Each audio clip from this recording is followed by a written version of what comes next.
That looks good to go.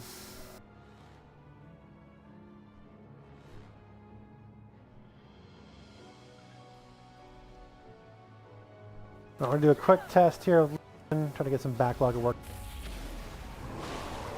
It's been a hot minute. If you know people that want to try Star Citizen and would like to get in, I'm going to continue to raise funding for the holidays to get people copies of the game and just increase our crew going into engineering, just so you guys know. Sounds good. Yeah, no, my brother Kenyon doesn't have a PC. It's broke.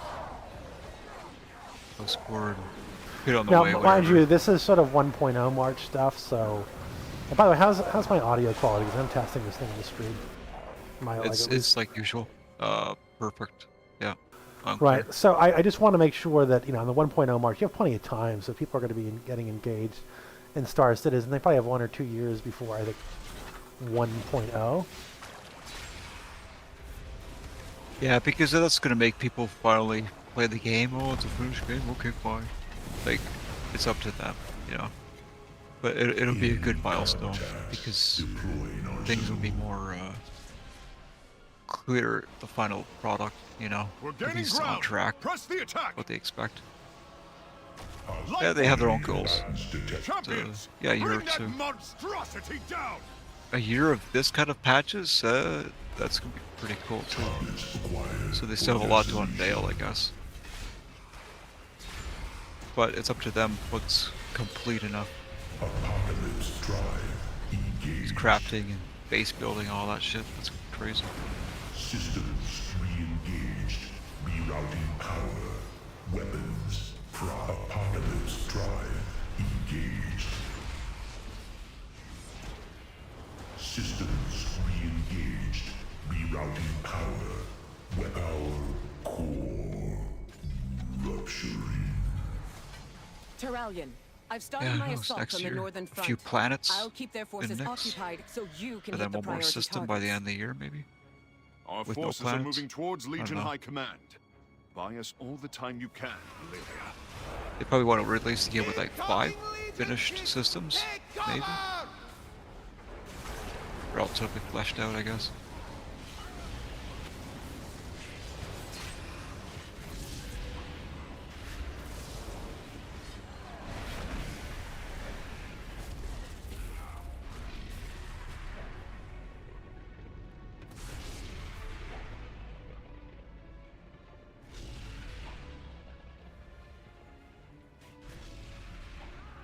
Sargeras has left us a few of his favorite pets to play with. Remove these abominations from the battlefield.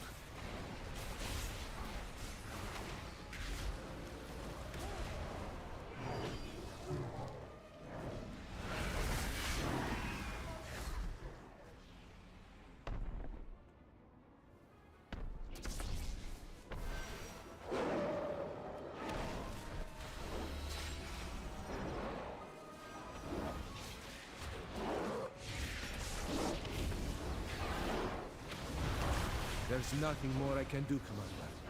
They are with the Alliance.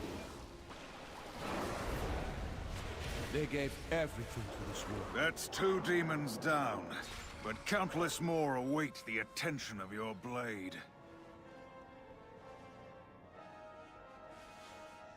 So Mark, what did you do? What do you do with those cry? The frozen vandals. Yeah, the contract, Eagle contracts offers investigation. No, not collection. Recover Vandal corpses, and there it is. So the one I could get is Nick's Castric jump point, which is basically Stanton jump point. I mean Stanton, whatever gateway. And if it says Pyro, accept the offer, and then abandon until it gives you the caster jump point one again. I see. Basically, caster jump point. Yeah. So you take the dozen or whatever you got. You basically cash in the 5, obviously Before phase out Sargeras took and then our world, do what I just these said about generals marshaled our so you don't have to armies jump to and Pyro. brought peace You don't have to waste your time. Argus. You just abandon and just Right. collect it. They It's fucking betrayed so everything easy. we stood for when they accepted his bargain. There can be no I don't know what kind of redemption, rep. only I retribution. should pay attention this time. How much rep I get. Supposedly it's intersect. I don't know if that even affects it whatsoever. Cool.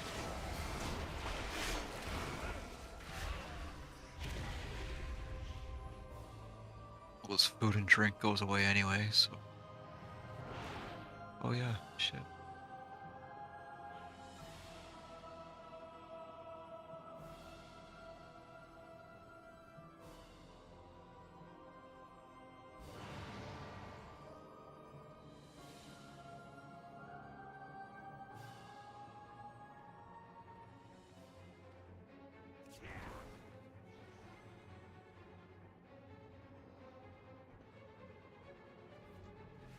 This is one engagement you will not walk away Yeah. from. About to leave this place. Arms have survived. Legion! Show these weaklings why we are the dominant force in the cosmos!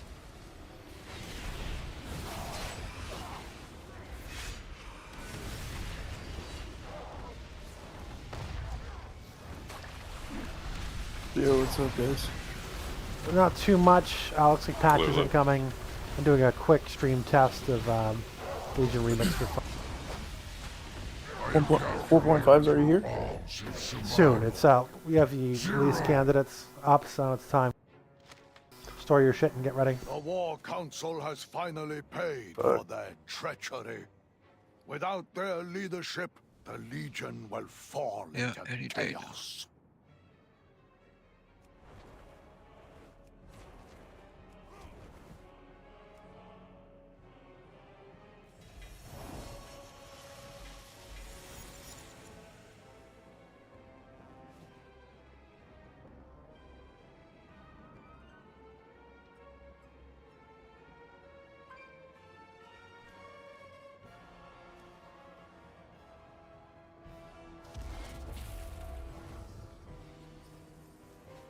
Champions, there is a disturbance close to your location, the likes of which I haven't felt since the opening of the Dark Portal. If the Legion is using that hub to gather reinforcements, then it must be destroyed before we are overwhelmed.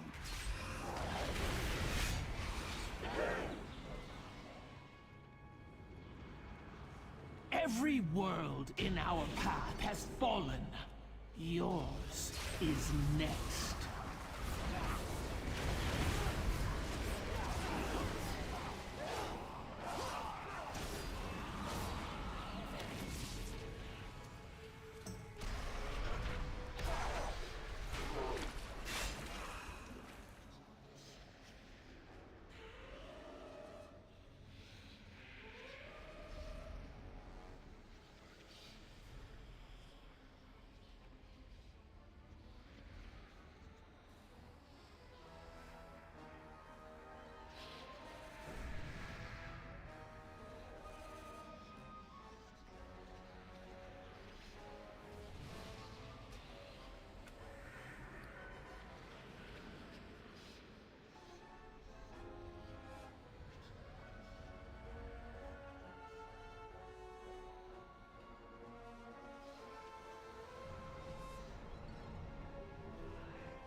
Your war ends here.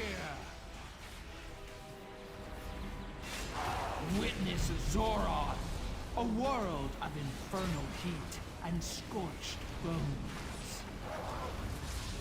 Gaze upon Rancora, a landscape of festering pools and Snathreza. Once a world of magic and knowledge, now a twisted landscape from which none escape.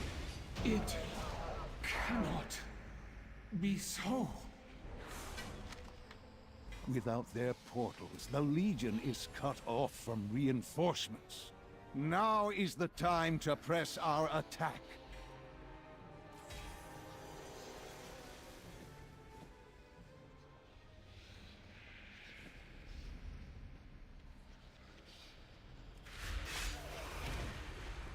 Champions, I heard a familiar voice calling, so I fought my way inside this accursed place.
Champions, the forces of the Legion seek to capture my essence for their infernal master.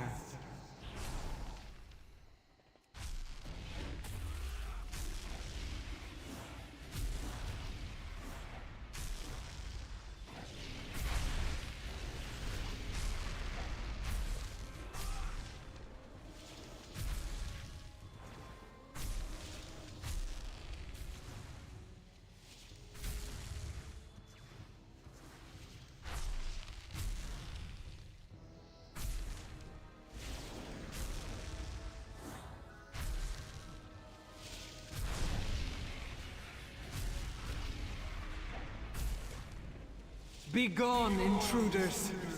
Back to your master!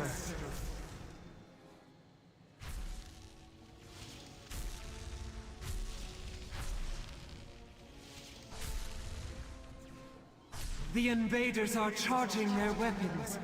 Quickly, use these portals to board their vessel. Stop their attack.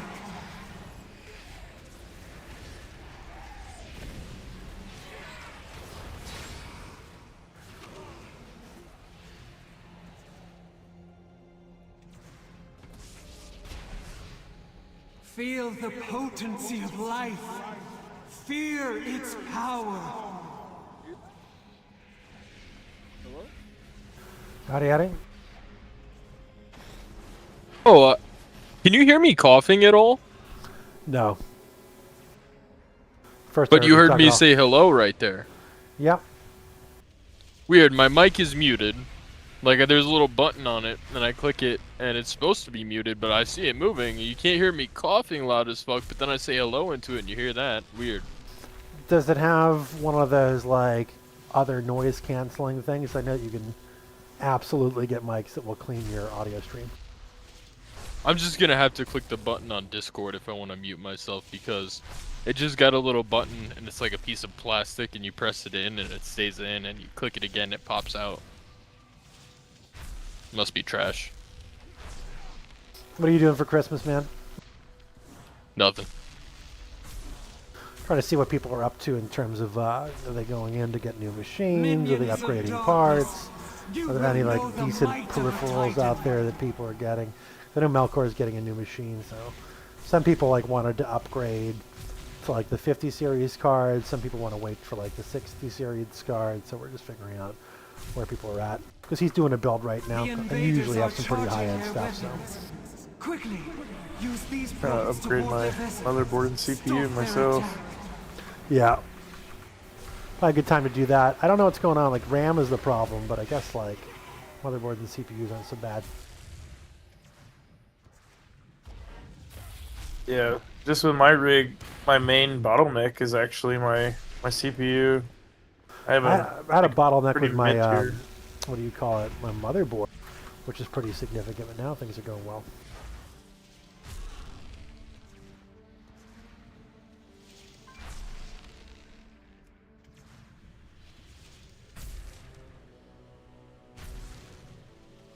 Like I'm running a Intel i7 12th gen. Not the strongest Victory is CPU, nigh, but it's champions. I'd say it's pretty Dispatch mid-range. their remaining but I'd like for to get a the- rundown of what I we will should be see using to for their the vessel myself. a cutthroat but really effective Star Citizen rig. And for new guys coming in over the holidays, because that's kind of a concern with engineering coming in. I need help to get crew. So if you guys want to help on the crew front, well, let's try to get some people over. If you have larger ships, you know, a lot of you guys here own multi-crew. You know, we need to get people in. Yeah. I made a bunch of alts for the referrals before I found out you could buy referral points on eBay. And I made like 10 alts. I enlisted them all with my code. And I decided to keep them all so that I can use them for the Luminalia rewards, so I can have 10 of these little Christmas trees. Well done, champions. For the first time in millennia, Comparing my blow rig has been with the struck against the denizens Kneebox, of the burning that his throne. seems to be definitely the way to go. Yet this battle is far from over. A great power I have roils a in MSI torment Raider at this laptop. world's core. It's got a 5090 Rendezvous with the Vindicar, GeForce in it, so we and it's can got prepare a for Ultra the 9 final 24 core processor. I mean, it cooks itself to death, but I never have a problem. Hey, as long as it gets the job done. You'll go no I go through a further, lot of mortal these scum. gaming laptops. They all burn themselves out. They you can't control anything. You turn the fan all the way up, and it's still not enough. And they run at 212 degrees. Yeah, wait, you have used gaming laptops recently? Because I mean, Melkor had a gaming laptop too. I just feel like they have no shelf life. I don't think my last one works anymore. One I had to throw away. My last one, I think the keyboard burnt out where the left half of the keyboard doesn't work. This one, it says your devices ran into a problem a lot, and then it goes into a screen where it's like a bunch of colorful lines. Oh for shit, like a that sounds minute. like a GPU. Use this As soon as it burns out, I'm getting a new laptop. On to our next target. Yeah, it sounds like. I mean, you can always send the thing to us, and we could try to rehabilitate for you. But you know, at some point they do. What I normally do is I let them sit for a few months, and they start working again out of nowhere, and I use them as like an extra computer. Yeah, like repairing laptops is a pain in the ass.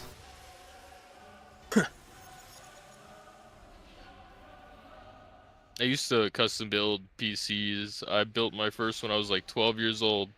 Yeah. And Think I'll keep a few of it's a lot of fun. as a Do you trophy. do your own like desktops in addition to your laptops or not? Stay down. That's what I used to do. I have a custom built desktop from like 7 years ago right next to me. I That's think not bad. it's got like probably got like a 3080 in it, which was new back then. Dude, I was looking at the number of people like just by type that are running and buying games, and it's shocking how many people are still running on 20 series and 30 series cards, like across Yeah. all of Steam. So like, and Yeah, that's what I've really. always said about like gaming, man, because like people don't recognize like the real game because, dude, people can't play on these higher settings, so you have all these games remaining at sort of World of Warcraft levels of graphics forever because of that reality. I have a 4090, a motherboard, and a processor. Actually, it just might be the motherboard and the graphics card. It was sitting at my office for like a year, and then someone put it in storage. I have to go look for it.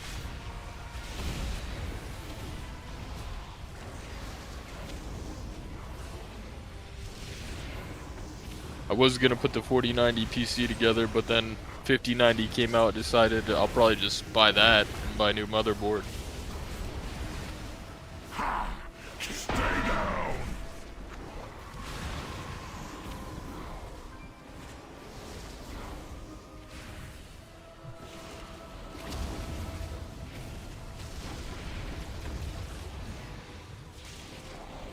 bought more UEC. I am currently at 10 trillion.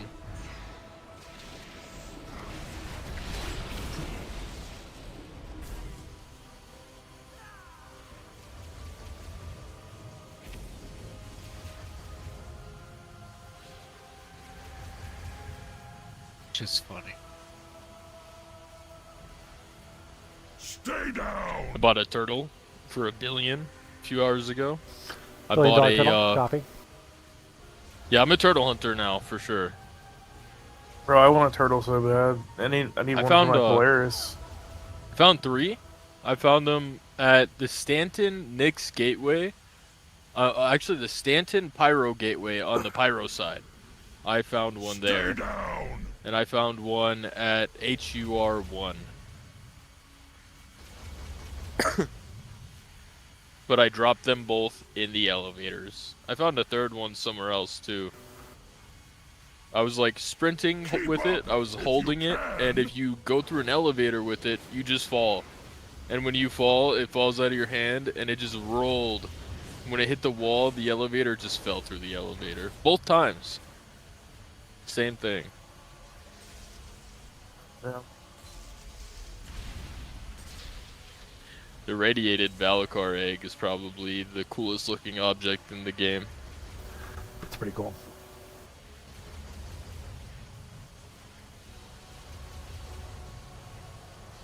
Seems my employer overestimated your threat.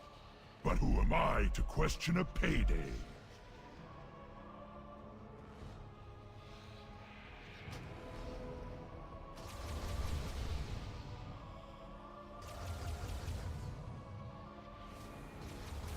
Next time you guys do Hathor or like contested zones or anything, let me know. Oh, for sure. Like, last night I was looking at videos how to do that. We have to go somewhere else to get the red card. Can't remember somewhere Pyro. 2 sites to do it. I didn't have time to look at videos, but if you know where to go, we could probably go do it. The red card bit? Yeah, it looked pretty straightforward. At the very end, there's like a ceiling. You gotta go up and then shimmy into drop down into a room to print the card. But that whole layout for people going over that maze, what we did, like, I think it's straightforward because once you have the red card, you just pop it in, and then you have different. So, you get the red card from the same station?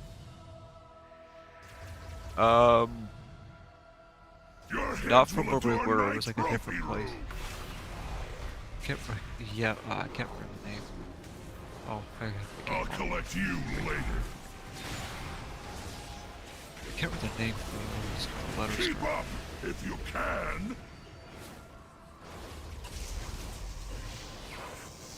It's not an OLP. It's like a. UEX.com updated with a notice from the admin that says there's a patching coming that 4.5 is going to come really soon. Sounds about right.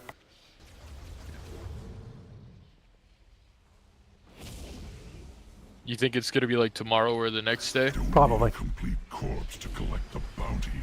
So I heard that the ASD stations, when they first came out, that all the items that you left there were deleted the next patch. Do you think they're going to do that again with the QV station?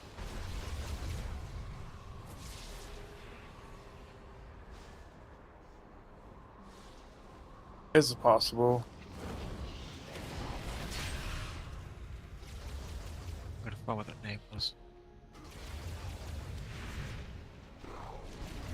Just to be safe, I'm going to go to the QV station and move all the stuff to Levski so I don't lose it. Sounds good.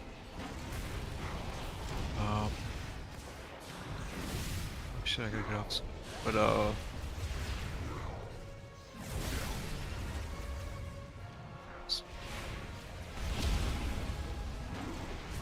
collect you later.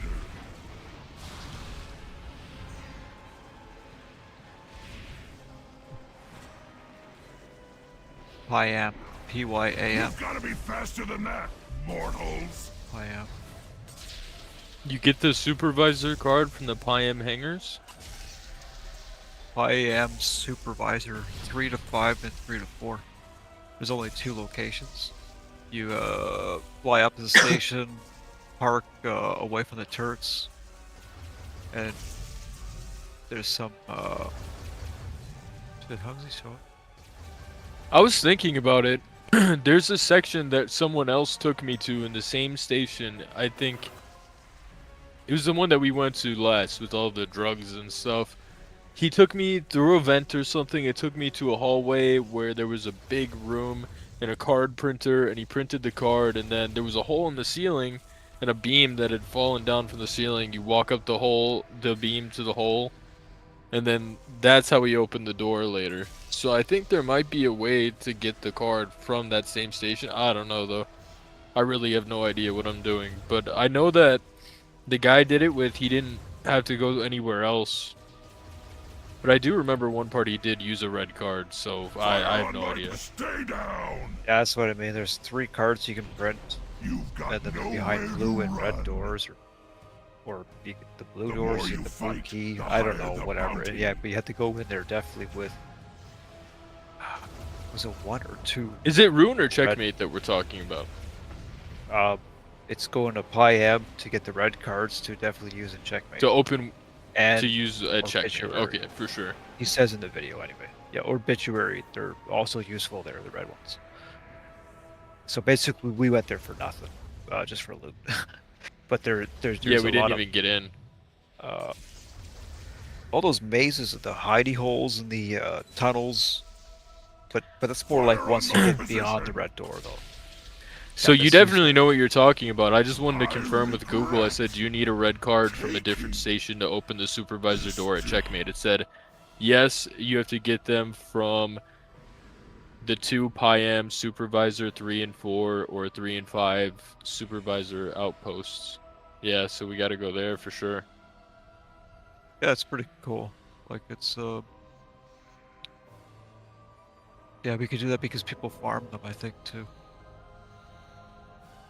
And it is contested because there's only 2 locations you can print them. So obviously people are probably going there too. You want to farm like 3 or 4 of those and like bedlog somewhere before we go to the station, Checkmate or whatever. Yeah, it'll probably have to be a night of.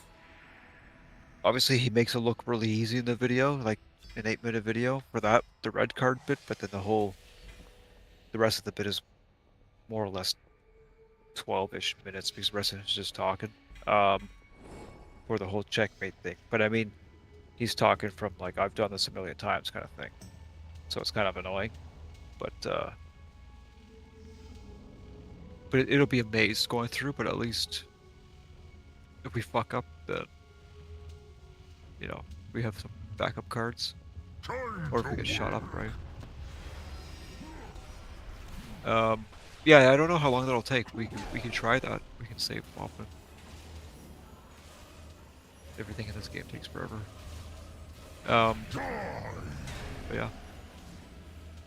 I wanna at least do that. These loops. And then learn the game, basically. There is no escape.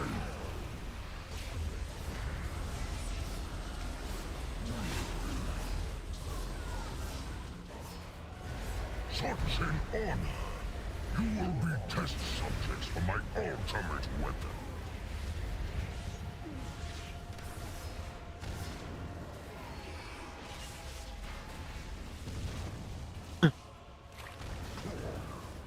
I need to buy a new backpack. I'm using a Pembroke with my Necropolis right now. It looks really bad. This big ass round container thing on my back. I was thinking I'm gonna get like a normal Pembroke.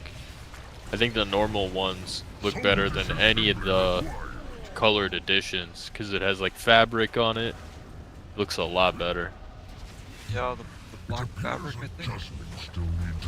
Yeah. It's got like black fabric, it's got some like black straps and some silver buckles on it. Looks 100 times better than any of the edition Pembrokes. The Legion is in its death throes.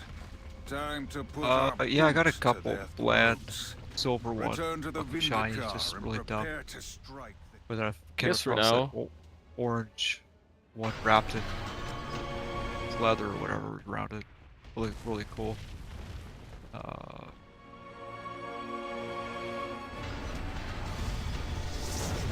No, I should. Or what are you doing right now? How long is it gonna take you to get there? Should I stop and get the backpack?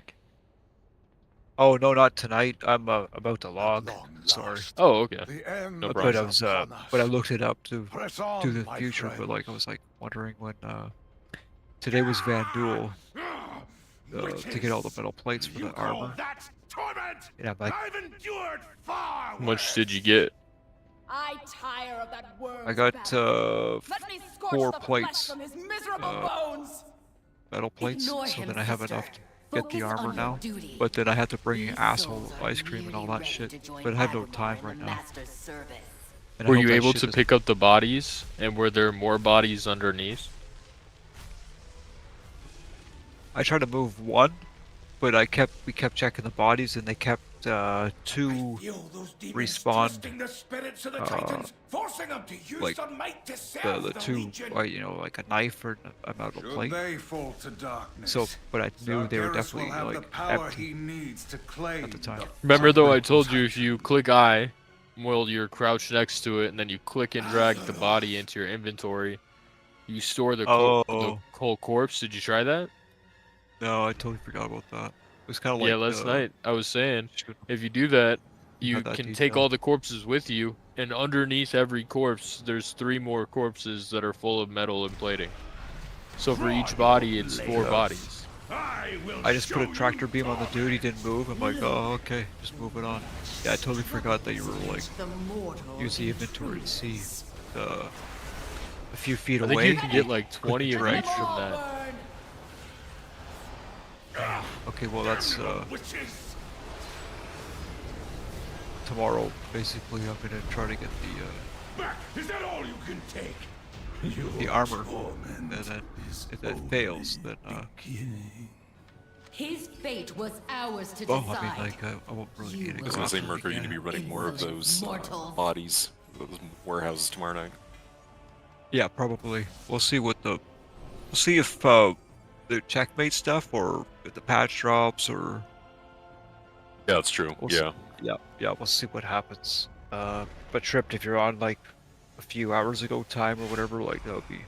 You cannot That's. escape We'll see the what kind of loops we shadows. can get through. But the whole body thing is like it's easy I money. want to It's see cool. your limbs roasting. Just remember that next time so you don't miss out. Yeah, no, I know. It's just like when you just said that, I was like, oh yeah, he did say that. Oh fuck. 4 is not a lot, and I think you could have gotten a lot more, sadly. Yeah, because we did the whole place, and You look so it's just mostly the vulnerable, warehouse is trembling in the worth it. dark. I don't think a Okay, lot of only- people know that. only Loki. Yeah. Because when I checked, it was empty. The body was empty, so I took the body and there was another body underneath that had it on it. So I think that most people don't know, so it should be there. with them for a time. Offer a bit of comfort. Yeah, because while you're it Remain would here, be Magni. The rest of us will go on. really that So detail like it close would be now pretty glitched. to the end. This You'd may probably be the get one place in everything the you need in universe sacred to the one Legion. visit. Demons would pluck out their eyes. Yeah, I think sooner so. than I might have to go again. Who could ever imagine such a sacrifice? Yeah, once I get the armor, I'll be out of the way. It's just between patch and then the Wicklow I'm hungry can just change. That could be a pain in the ass.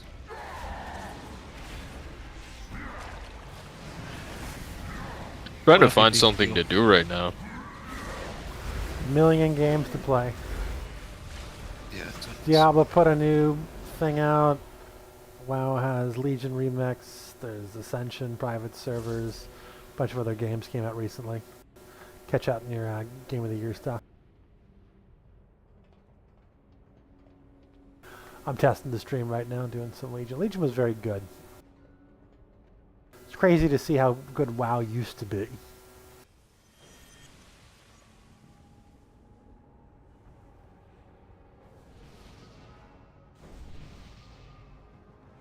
Yeah, I only play a few games. Well, the BF6 crew still plays, and Helldivers group. I bought Battlefield and I haven't played it yet. Haven't even started it up. That's hilarious. These guys play quite a bit, so. I liked Battlefield 4 a lot. That was one of my all-time favorite games. Yeah, it was good. That's the problem, dude. It's like, what happened? I feel like what they're willing to release these days, it's in so many genres, the quality has fallen off a cliff. It's like they do know how to make a videos game. I saw, it just doesn't look like Battlefield 4. You may have withstood the I might try it though, soon. but you will not withstand my fury. The UI looks like Battlefield 4, but the graphics, the overlay, the HUD, the way Yeah, that the your campaign wasn't eyes amazing sit in either. your face, 100%. the way that you sprint, yeah, it just seems kind of more like a Black Ops almost. Like, it doesn't have that, like, when you sprinted in Battlefield 4, your screen didn't fucking shake like you were running out of breath. Like, you could actually see what you were, it was almost completely still. It felt like, and things were happening all around you. You were able to say, like, okay, there's 3 groups fighting in front of me right now. Which group do I want to go to? And you would actually be able to traverse the territory, get there, while seeing all 3 groups fighting. No one would shoot you, snipe you out of nowhere, except if it was like an actual sniper nested somewhere. And that was cool back then, but now it's like, what the fuck is that? There's snipers everywhere. There's fucking guys running everywhere. Like, the gameplay is like, oh, you both ran down this hallway. Who looks at each other first? Like, every time. Every time. That's what the gameplay is. It's no longer I think it's just player style as well, because I feel like when I watch a lot of these games, younger guys, the situational awareness has gone to complete shit too. These stones Well, it's tunnel vision. Yeah, it's like, dude, sprinting around back in the day, it's just like you wouldn't see. Like, it's like stupid behavior. There's a lot more stupid see a lot of behavior. that. People don't know teamwork either, and the flow of the game is And only no it's communication, mosh pit, too. basically. Yeah, 100%. Yeah, because Our the last games, you can have situational awareness and know how the battle is going to go. It's always a tug of war. You know the majority and the best ground, which flags is the best ground, basically the best vehicle spawns. And there was a strategy to the games. There was commander mode, of all things. Like, where was that? Like, that was the game. Commander mode. You're just as important as a commander, and if you're doing, like, yeah, make or break situations. You know, right drop, right artillery at the right time. You know, yeah, couldn't, yeah. Battlefield 3 was a big improvement because you only had to wait. That one. Yeah, it was like Battlefield 2.5. It was nice, refreshed looking, but Bad Company 2 is still sweet. And then Battlefield 4, just like, that was fine. That was great. And the expansion passes, the DLCs that had you like, okay, there's gonna be a few more maps that's gonna be sweet. And they're all unique and Levolution, yeah. And they weren't all like identical. And yeah, server browser. Yeah. Yeah, so many differences. So many differences, yeah. I think even more weapons, I think, in Battlefield 4. But I mean, like, this game just released, so I mean, they could do whatever expansions, I guess. Yeah, but the feel of the game's different. You have done well, mortals. I think the color scheme, eh? The blues and the hues, the softer hues in the last games. But this game is just changes per level, it seems. I don't know. We've done all we can. I just stopped playing Arc Raiders because everyone was so stupid. I can't take any gear in. It's like every time I take anything good in, I get some people that are just casually playing. They got like tunnel vision, like you said. They don't give a fuck about what's going on their left and right. They're just looking forward, and that's playing the game to them. And if you challenge that, they're gonna call you a pussy. They're gonna start just using random words that they know. And they're gonna start fucking cussing you out saying, hey, you don't know how to fucking play. Like, I got into 100 games of that in Arc Raiders. I tried bringing good gear in, bad gear in, like, maybe matchmaking will take me into a game with more serious players. Does not work. I tried playing 20 games of people with, people like randoms from Discord. The Arc Raiders Discord. All of them fucking sucked. I died within 2 minutes with every team. Lost all my gear 20 times. I mean, it was ridiculous. I don't like those games for that. You're not secure at all. At least in this game. I love it. Saved. I just know that the 430,000 people playing, it's like, it seems like it captured the more casual player base. Yeah, because you can still play Warzone safe if you want. Get 0 kills and be, like people watch spectator cams, like people that are still alive, kind of thing. You're just like, people play way too safe. From my experience, the people who aren't playing casual, who aren't playing safe, they're all taking free kits to Stella Montis because it's like there's a lot less risk if you just keep your gear in your stash and you take a free kit to Stella Montis and you just try to kill someone who was dumb enough to bring gear. Because you could turn a corner and get lit up by 3 guys at once and instantly die at Stella Montis. And it's a joke. The whole structure of it all, like you're not getting good enough teams. The matchmaking is broken, I guess. Yeah, I haven't played the game, but I can see how you could do all that for nothing just to be,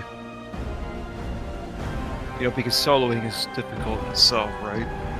Team of 3 or whatever, like people are there prepared to gank people, whatever, which is part of the game. You play Arc Raiders? No, I've just seen videos of like, I don't know if I like the looter shooter with the extraction risk of being, I guess there's a strategy too. Plenty of fun if you just take a free kit. I guess if you're taking loot that you don't give a shit, then you start building strategies and feeling confident, taking on people that are like, I started getting pissed because I kept losing shit, so I started playing with free kit, and then I'd go in and just, if I kill someone or if I find something, I just take it back. I'm going to do a quick test, see what we can do.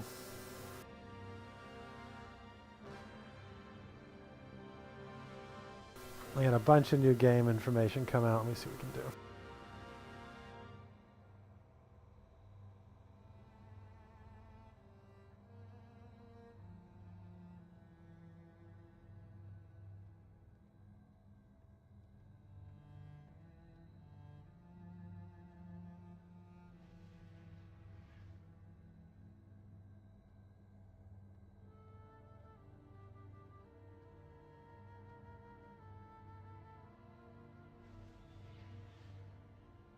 Perfect.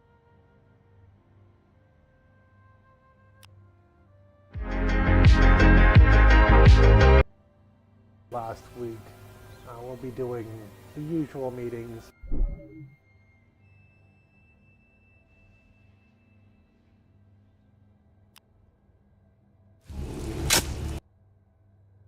Perfect. That looks good. I'm going to bring it up in full screen.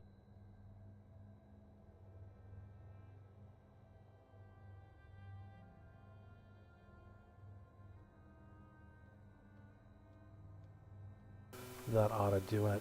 All right, yeah, it's working.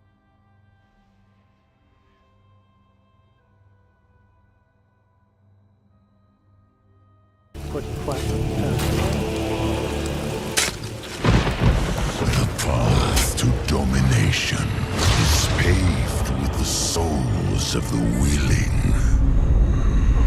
Soon, all of Sanctuary will be bathed in hatred. None shall escape the flood.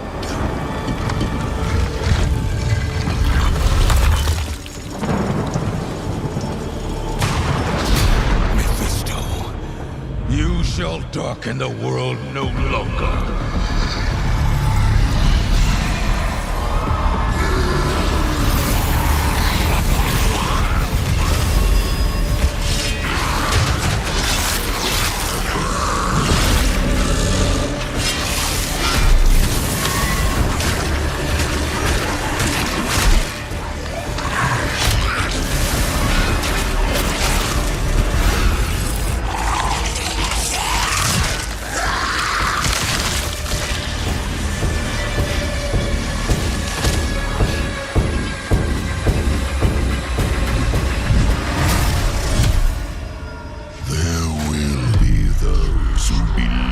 That they alone can stand against the inevitable.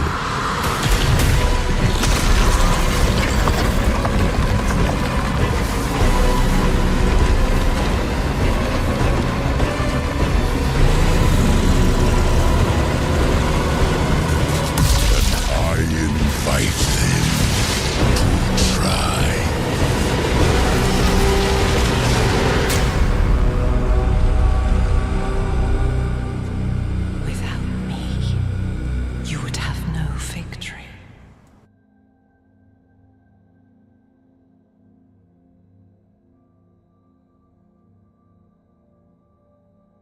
Right, next.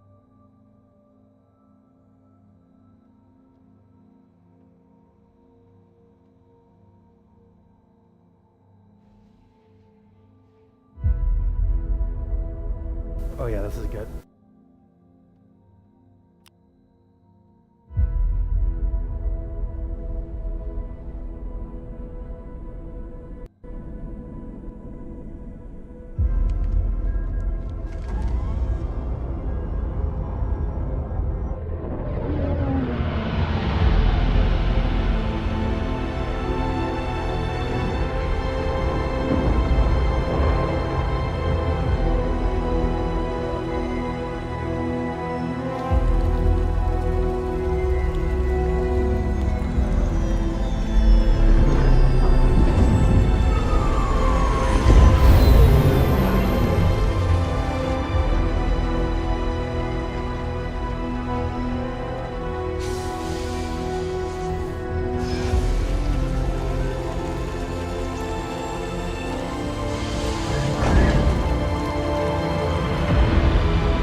Before progress, there was classic. We say, why choose?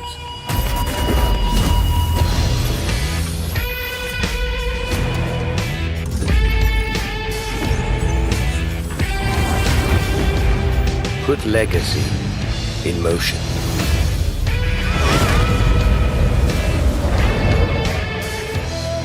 I'm a mad dog. Howling at your door. And I'm a mad dog.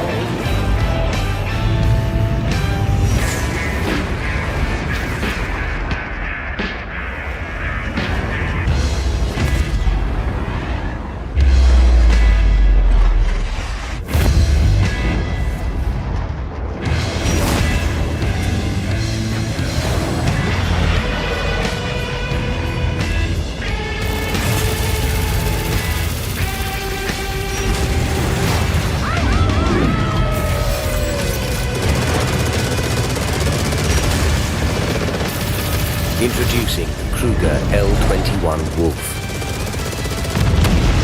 Perfection in every piece.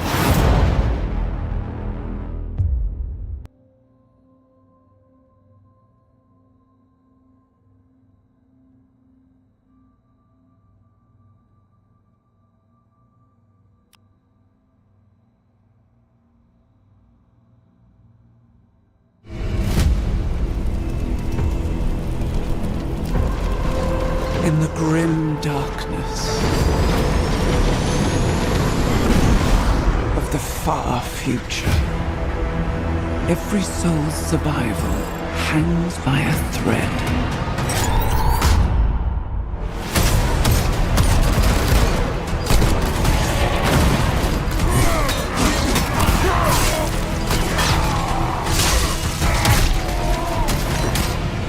Mankind is beset by endless tides of aliens, traitors, and demons.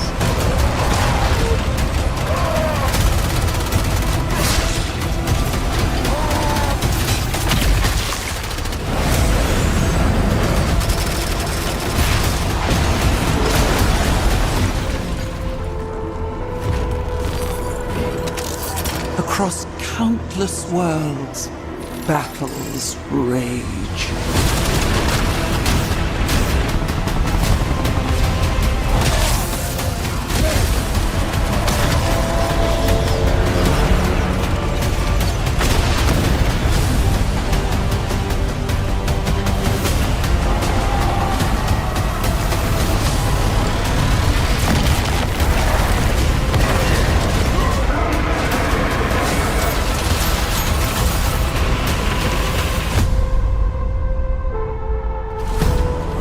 Lead your armies. Conquer worlds. Fight on as the galaxy burns.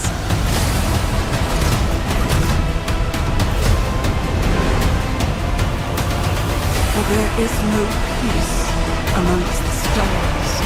There is only war.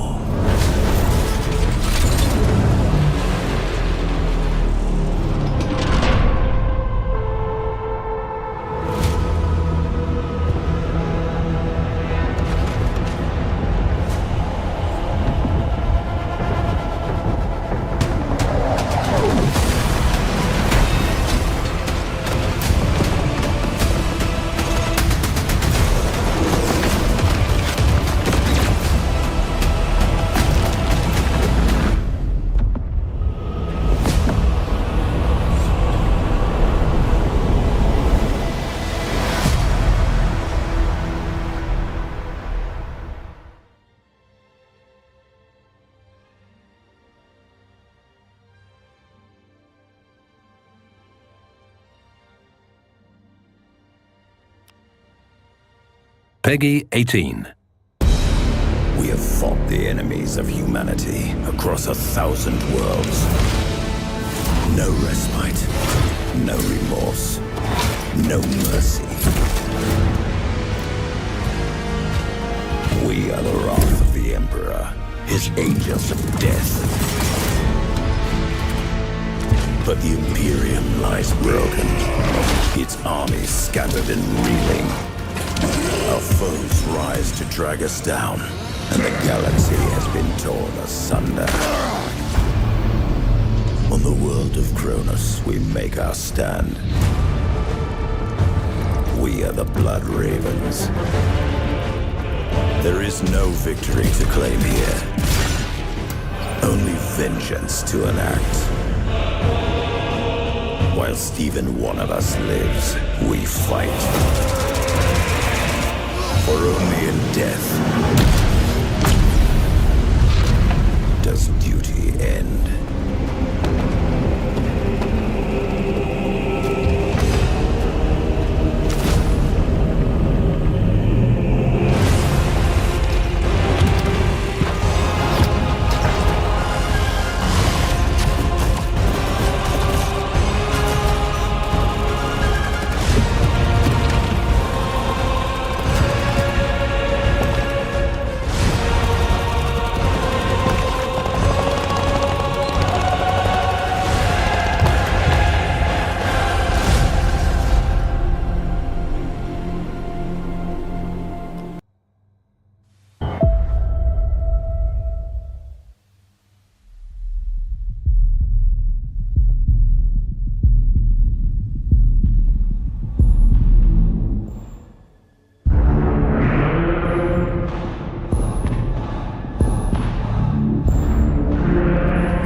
The Primarch Reborn demands the impossible.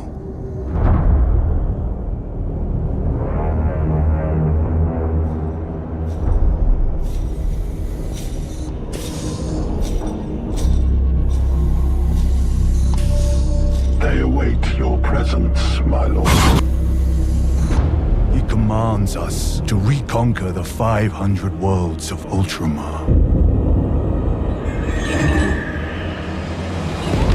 In the 10,000 years between his death and rebirth, how many worlds have been scoured by the archenemy? Devoured by the monsters of the hive mind? Sacrificed on the altar of Exterminatus? He is a demigod out of time, fighting for a golden age that can never dawn again. Welcome home. Rise, Demetria Titus, Master of the Watch, Captain of the Second Company, Warden of Ultramar!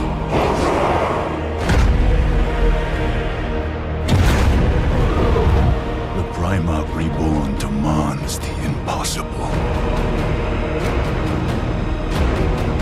But only in death does duty end.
Greetings, Space Marines. You've slain the enemies of humanity for nearly a year. You've bolstered the ranks of the Imperium by the millions, and you brought us victory time and time again. Now the Emperor calls upon you once again for a new year of Space Marine 2 content. Starting next week with patch 10, all the way to patch 15 next year, here's a taste of the free content we have in store for you. New operations, a new PvP game mode with a playable hell route, 3 PvP arenas, gameplay modifiers, and much more. Like the addition of new enemies and bosses for you to take down, the Chaos Spawn and the Mutalith Vortex Beast. Like several new weapons with which to dispose of them in the Emperor's name: Pyre Blaster, Pyre Cannon, Power Axe, Xenophase Blade, Combi Melter, and others. Brought to you by our next playable class, the Tech Marine.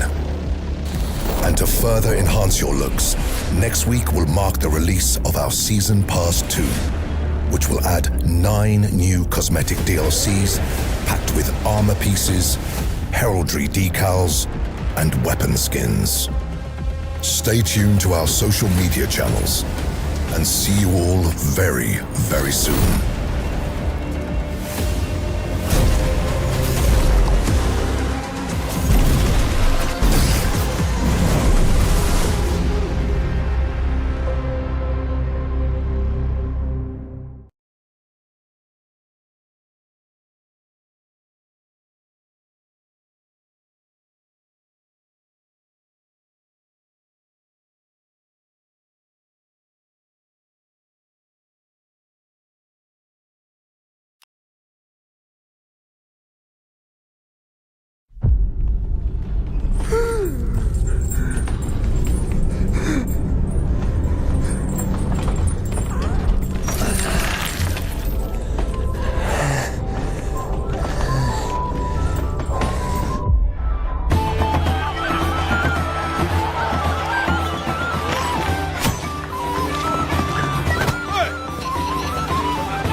Together they found what Neyrelle had been searching for.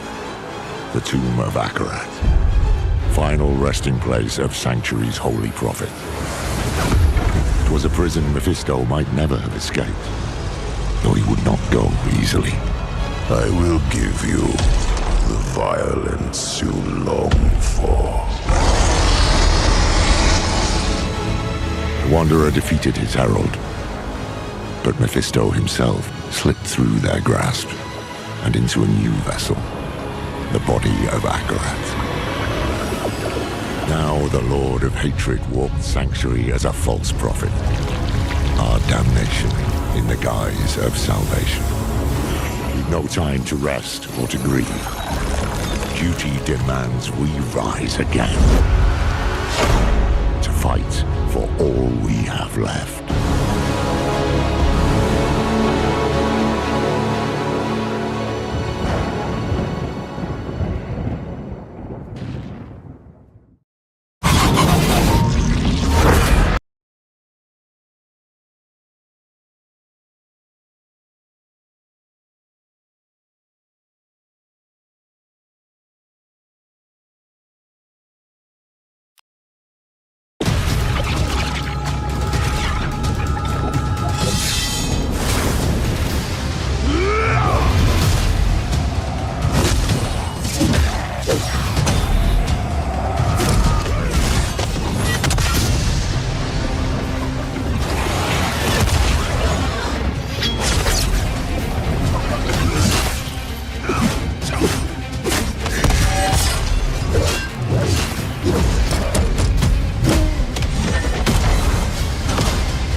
Pre-purchase now and instantly unlock the Paladin.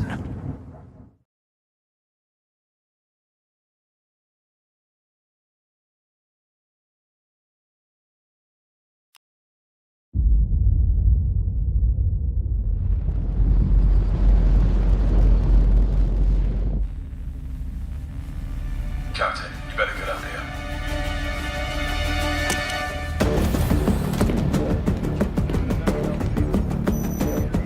We're picking up a distress call.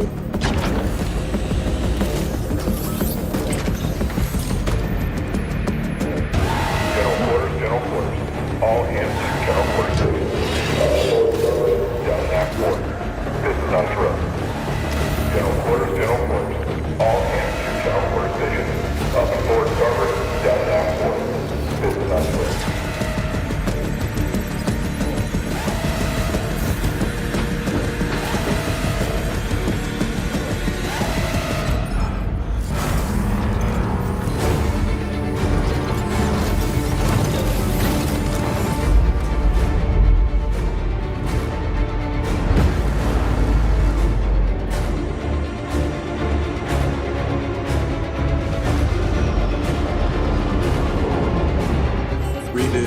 Multiple contacts.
left. Buried.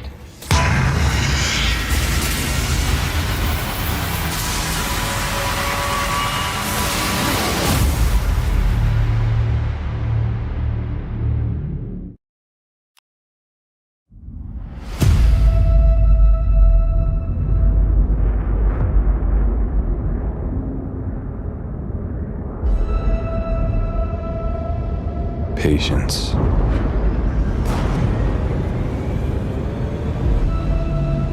It's not passive. Not idle. It's quiet preparation. Sharpened intention.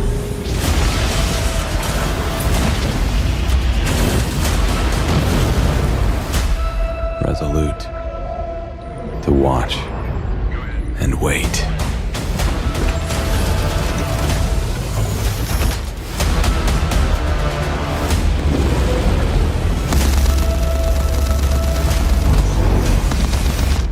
So, you hold against haste, beyond fear,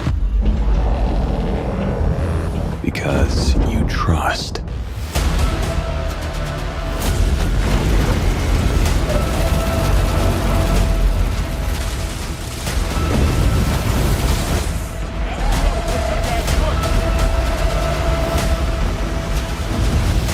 From that quiet, your moment will come.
Reputation.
I'm gonna pop down. That seemed to have some issues. Steam is not my friend right now. This is patching 4% on this. How you guys doing? Just testing out the PTU. Fabulous.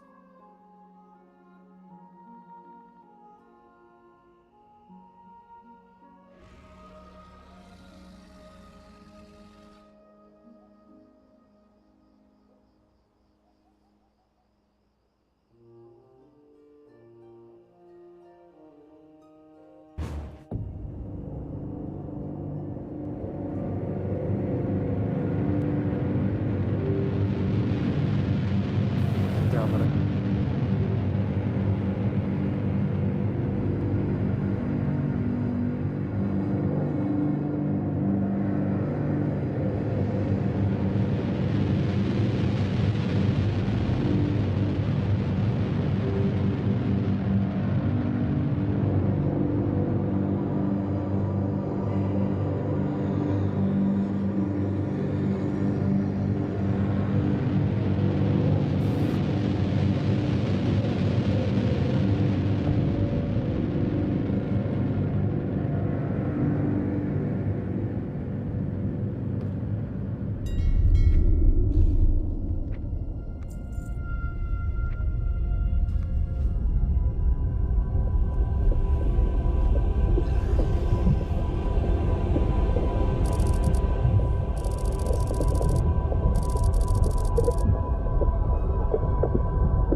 Kill team leader to squad.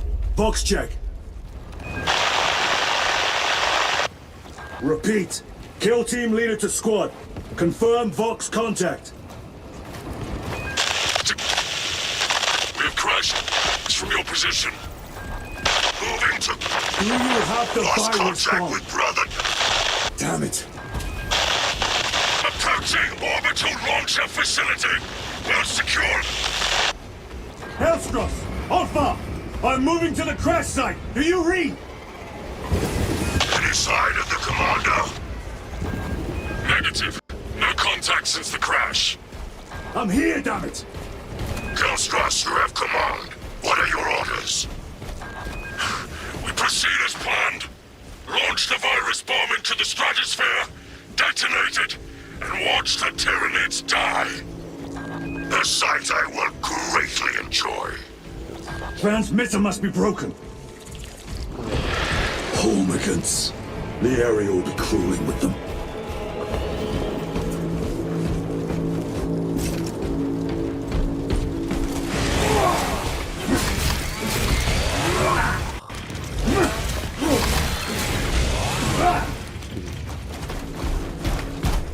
Alpha, where's that damn virus bomb? I'm up to my elbows in these wretched thorns. Any word from Brother Darius or the commander? Nothing. It is left to us to share the glory now, Hellstross. Hold on, brothers.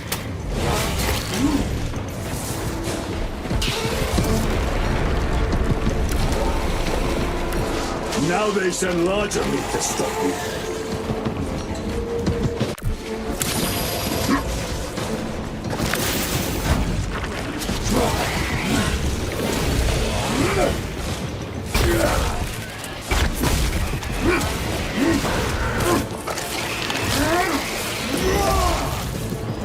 Alpha, you must reach that bomb. I will, even if I have to chew my way through.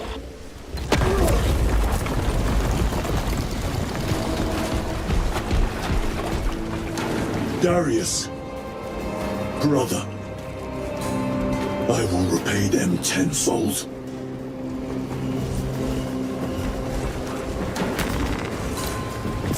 This bolter will roar in your name, Darius. I swear on it. Come, vermin!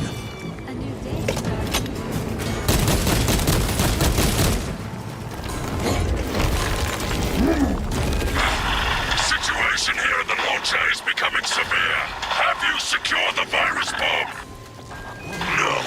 For every thought I smash, 10 more come raining down. If we fail to launch that bomb, there will be nothing to stop the Tyranids. I am almost at the crash site. Just make sure the launcher is still standing when I get there. I will hold the line for as long as I can. Kill team, I am at the crash site! Alpha! Barrett!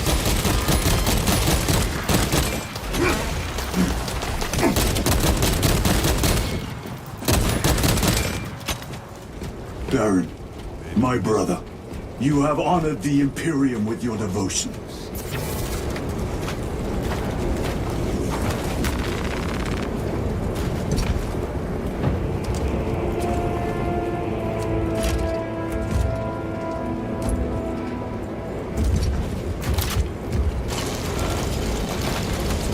Alpha! Hellstross, if you can hear me, I have the virus bomb. Headed to the orbital launcher. Tyranids have breached the perimeter. Alpha! Anyone! There's a bomb en route! Hang on, Hellstross!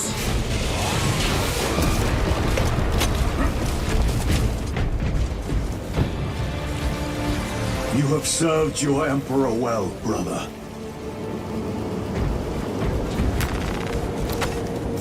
Record log. To any Imperial unit that recovers this log, my kill team crash-landed off course. My brothers are all dead. Slain by Tyranids. I have the virus bomb. Moving to the orbital launcher. We'll fire into Stratosphere where it will disperse over Tyranid positions.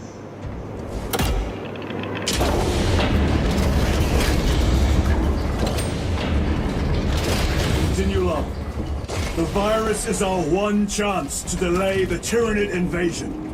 The virus will spread through their forces. They will adapt, but it will slow them down. The virus must be launched into the Stratosphere. Nothing else matters.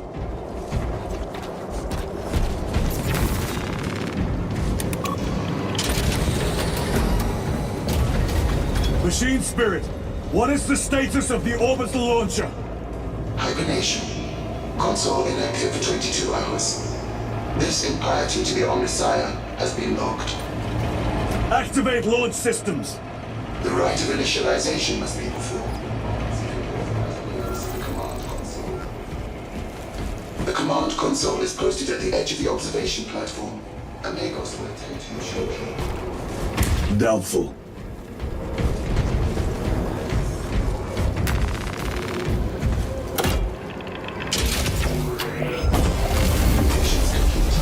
Awakening systems from hibernation. Rite of capacitors initialized. Personnel may begin prayers of charging. Drone. Can you not hasten the damn process? Seismic disruptions have occurred. Launch trajectory may have been altered.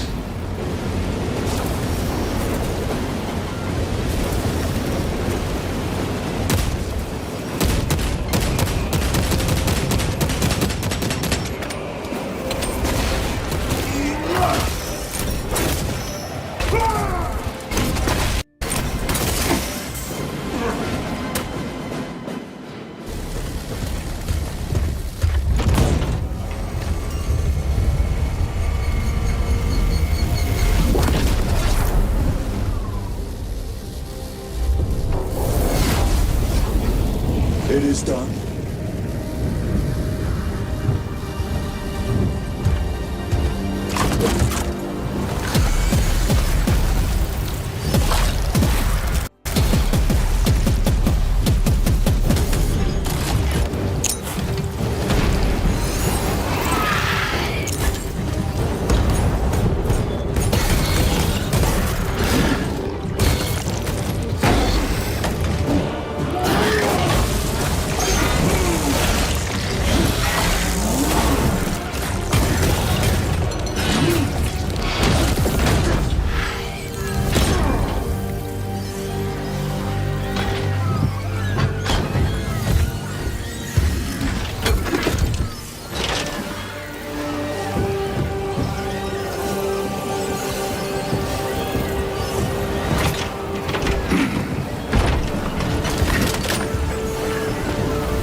I will take you all with me.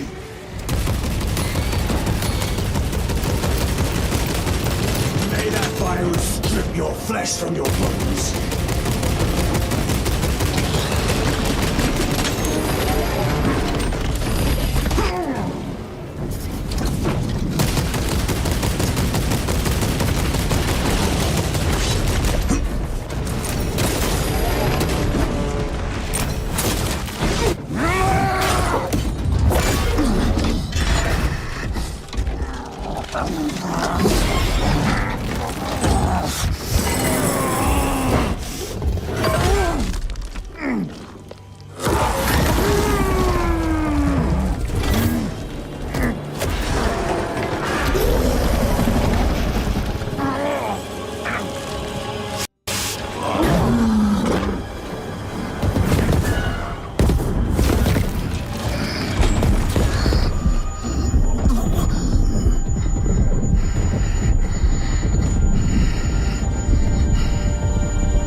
the Emperor.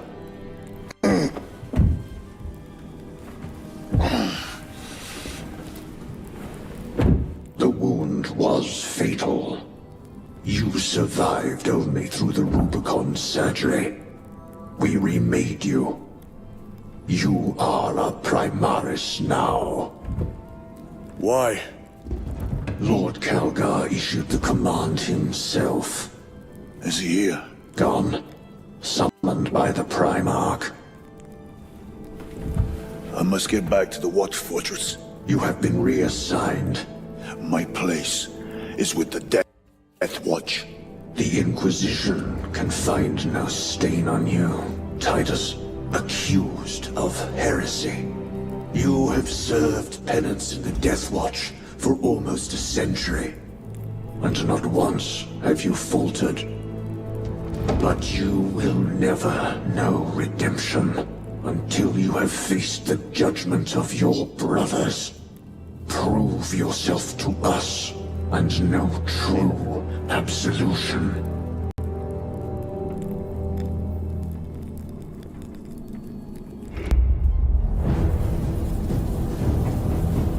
What is your life? My honor is my life. What is your fate? My duty is my fate. What is your fear? My fear is to fail.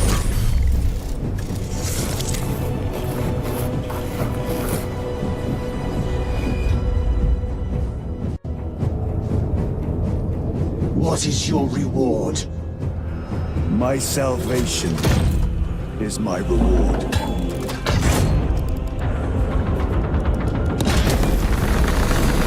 What is your craft? My craft is death. What is your pledge? My pledge is eternal service.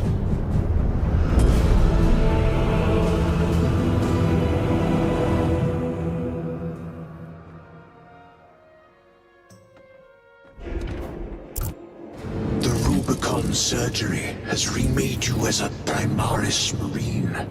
You are now stronger, faster, and more resilient. You will take your place as an Ultramarine once more. Your brothers will know that you served in the Death Watch, but your dishonorable status as a Black Shield has been redacted from the archives. Should it be discovered, there would be questions. Lord Calgar has offered you a second chance. Do not taint it.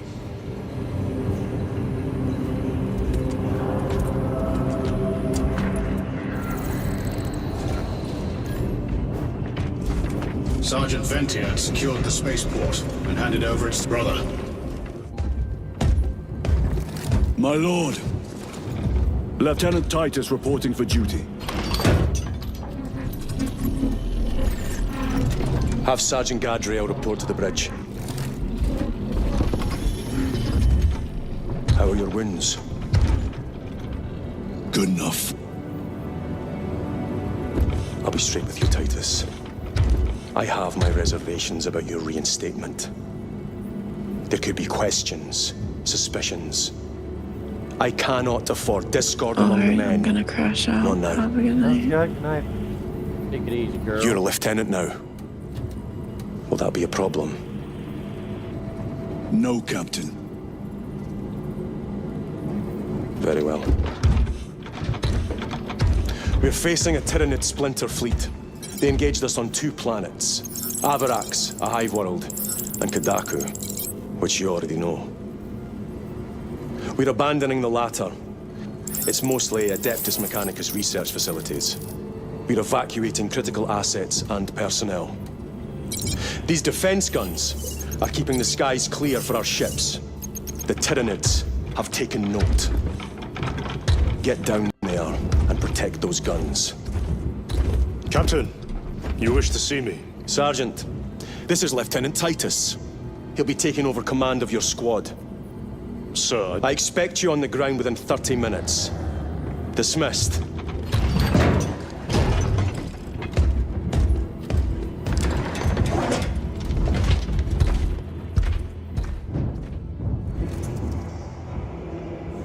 Lieutenant, forgive my hesitation. I am merely surprised by this development. As am I. Sergeant Gadriel, the Absolver is ready to depart. Hey. Brother Chiron. Hey Art, can I tell you Lieutenant something that Titus. will help you? What you're You doing? will be leading our squad. So Is you that see so? button number 2 down there? I shall be glad to have a commando of such experience. If you press button rest number of the 2, you squad get ready? fine movement. Already You won't assembled on jerk the flight around deck. and Good. fly around, and you'll be able We to leave immediately. position things a lot easier. Okay, that looks a lot better. And you can What move is our things up and assignment? down. The Cadians have lost control of the orbital guns. We are to recapture them. Lost them already. The Tyranids are hurling spores of those guns in great waves. I'm impressed the Cadians held out this long.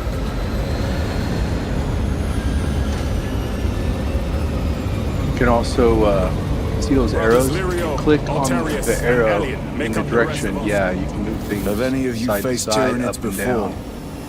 You can, Then glitch there it is into much the to wall. You can shove something all the way down where all you saw was the top of the pillar. If that's all you wanted it to show, or all the way up to the top. You can also rotate them and flip them top and bottom, Welcome, brother. which gives some We are interesting yours to effects. command. We leave immediately. Right now, I'm Yes, going Lieutenant. to try to get this structure using some Elven pieces and get the general location. I haven't done much of the fine tuning. Trying to play around. Like those floating columns, if you click on them, you can click on the golden arrow, and you can slowly drag them down where they touch the floor if you wanted to. When But can man, you get your can second do whatever you floor want. structures? Well, have you upgraded? Are you at level 3? I don't Should be level 3 pretty easy. Well, if you press the house down on your toolbar, it should Sir, show you the interface for You the house. served in and the it should Death say what Watch. level your house is as far Yes. as XP. That must have been a great honor. But all you do is press the button number 5, and then you can look at your It's a overall privilege to serve with you. house plan. And you press the little gold dots, you'll be able to add rooms on. Let's go. But it'll tell you what you can add. It'll See those service stats? Our lieutenant is over 200 years old. You're looking at your house interface. He couldn't have been born a Primaris. The one that you bring up when you want to teleport home. You're right. And now he has your command. And you can stretch, well, you can't stretch walls, unfortunately. You can't stretch the floors. Resize them, I should say. Scale them.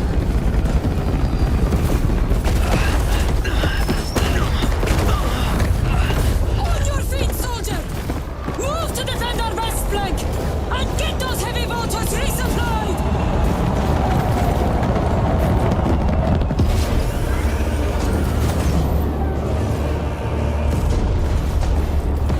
My lord!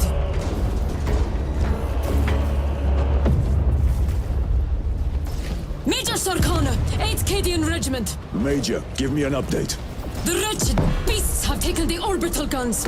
They pushed us back to this encampment and are staging a heavy assault. Lirio, take Altarius and Elion and remain here to secure the encampment. Yes, brother. Major, we must reach the defense guns. Yes, my lord. Follow me.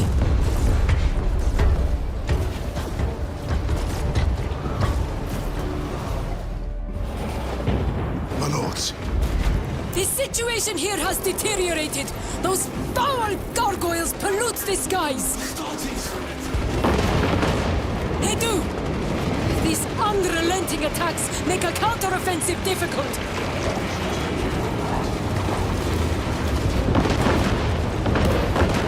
But yeah, that house interface that you bring up when you want to teleport home, that shows you your XP. It'll show you what level you are, what. It goes up to 6. in the defense. A lot of people are at rank 3 pretty quick, and that will give you some second floor rooms. Depending on how big rooms that you use, you have like a max capacity that you can use. But then once you unlock another house level, then that opens it up to more bigger rooms and stuff. So I'm in outside the the hallways. So go outside here and check it out. No, stay in the house. Stay inside the house. Down in the bottom right, button 5 brings up your blueprints. Sending coordinates to your Auspex display. All that this is going to do is let you work on the outside of the house. If you want to put second floors and stuff inside the house, you got to be inside the house. On it. A direct hit, Major. The 8th never miss. Yeah, that's just to add Yeah, I'm back cool stuff inside. to that. Okay. The Emperor protects. We must proceed through the jungle to reach the orbital defense guns. Have to wait for the stream to catch up, I Assist the guess. Cadians while they establish new defensive lines, then report back. Yes, Lieutenant. But yeah, press button 5. It'll bring up your blueprint. So I only can have 1, 2, 3, 4 rooms currently. So, yeah, you'll have to upgrade the rank of your house. Because what'll happen is on the top of the house, you see you'll have gold dots. That will allow you to Right. attach more rooms. Do I upgrade it back in town? Yeah, so you go to the center of town, the same place where you can buy furniture or you can talk to the quest people. You look for someone close by. They'll be standing in the doorway of one of the houses, and that's the architect guy you talk to, or the construction guy. That if you have an upgrade available, But they are cunning. you need to open up that. Influence of their hive mind makes them Trying act to look as on your one. screen. I don't see the icon, but there's a house icon. That's where I usually look for. It might be elsewhere, but you can look at it and it'll show you what your Let us proceed. No. maybe it's the house in the upper right corner. I don't know of the screen, but it'll show you what your house rank is and what how many objects you can place in your house and whatnot.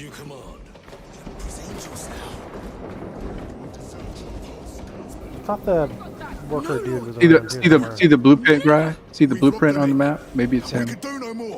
Open the gate. Yes, my lord. Oh, I know this town. Yeah, he's up here on the left, right there. Well, The is general that him? contractor? No. Or Yeah, general contractor. You should be standing in the doorway of one of these Says I houses. don't make the requirement. Yeah, you got to bring up that screen and look. Do not let them surround you. Trying to get up here. I might have to go to these visitor things to the quest. Yeah, but there's an interface you can open, Ark, and you can look and see what your house rank is. Well, he said it was 2, so I'll go back to it. Oh, you need 3. Oh, look at that shit. That's so sad. I disabled the poor arrow and he's falling to the surface now.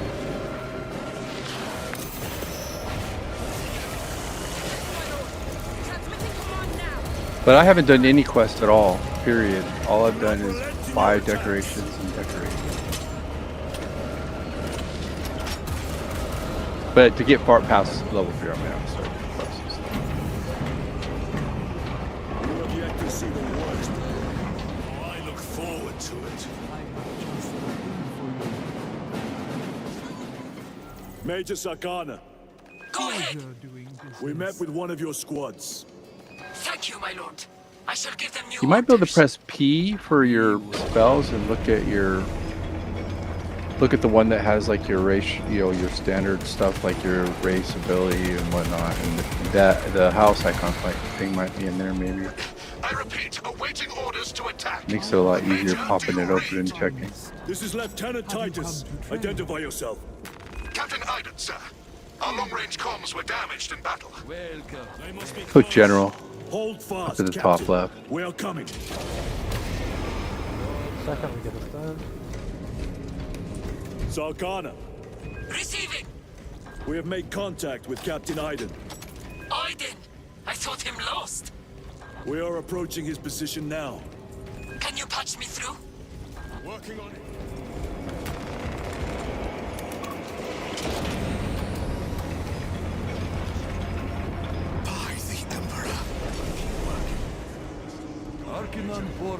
Captain Aiden.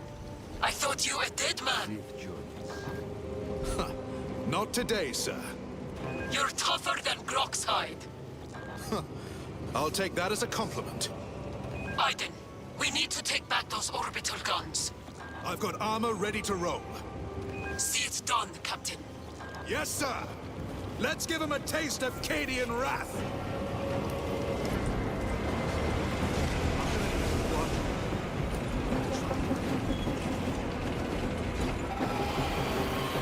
Top left, General. Look for the one that looks like a little house. You have one? That cursed gate is in our way. No, I don't see one.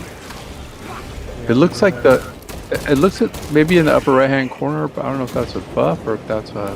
Make use of them. That'll pop that menu open. It's probably keybound to something. If you look in your key bindings, there's probably a thing for the interface to pop it open, or it's not bound yet. But they gave you like a little ability that was on your toolbar, but I don't know. Maybe your toolbar was full and it couldn't put it there. They will not get past this.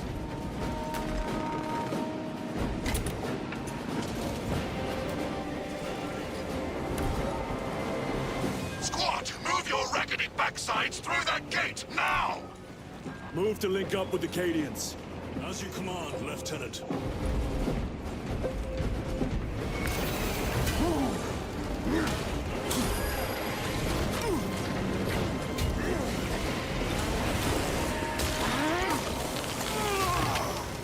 Target destroyed. Reload! Major, we have retaken the facility. Praise the Emperor. Boarding a Valkyrie now, heading to you.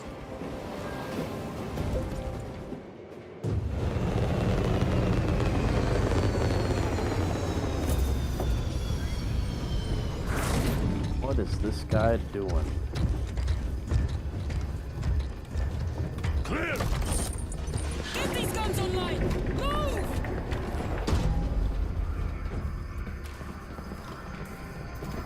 We'll punch a hole in those hive ships so big you can fly a frigate through it! It won't let that happen without a fight. It's... The hive mind. The Tyranid's powerful collective intelligence.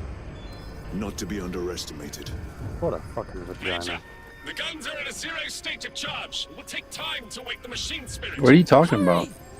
The Tyranids will throw everything they have. Oh, we can't see what you're doing. Okay. You're making comments about it, but we don't know what you're doing. Third platoon to the orbital guns immediately. So I'm playing First Citizen. Let's show these bastards what the 8th are made of!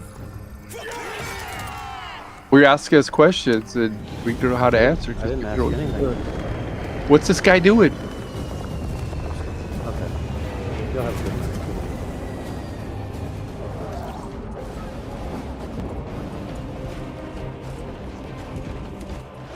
Major, we need to establish a perimeter. My troops are in defensive positions. They'll hold. The enemy will try to scale these walls. Do not let them. I'm at 819 of 1450. Going to settings now. Cross access. Northern wall is breached. Concentrate your fire. No hesitation. On the beta, I was a rank 3 before. I don't know what I did. I don't know what I did differently this time. You might be close. You might be close. Get them off that wall.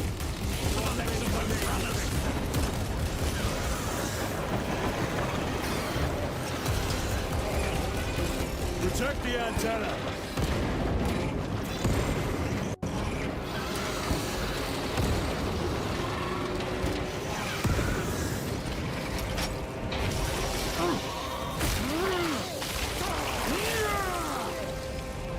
I'll just have to do it.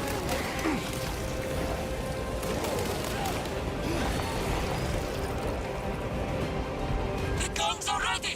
Use the terminal to begin targeting!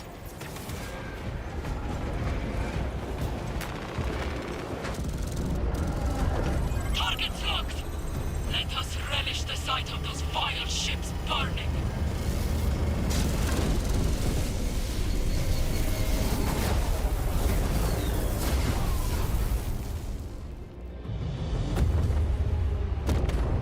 Yeah, that's weird. I'm even looking in the keybind. 1200 EXP for level 3. Housing level via renowned like progression bar in your housing dashboard.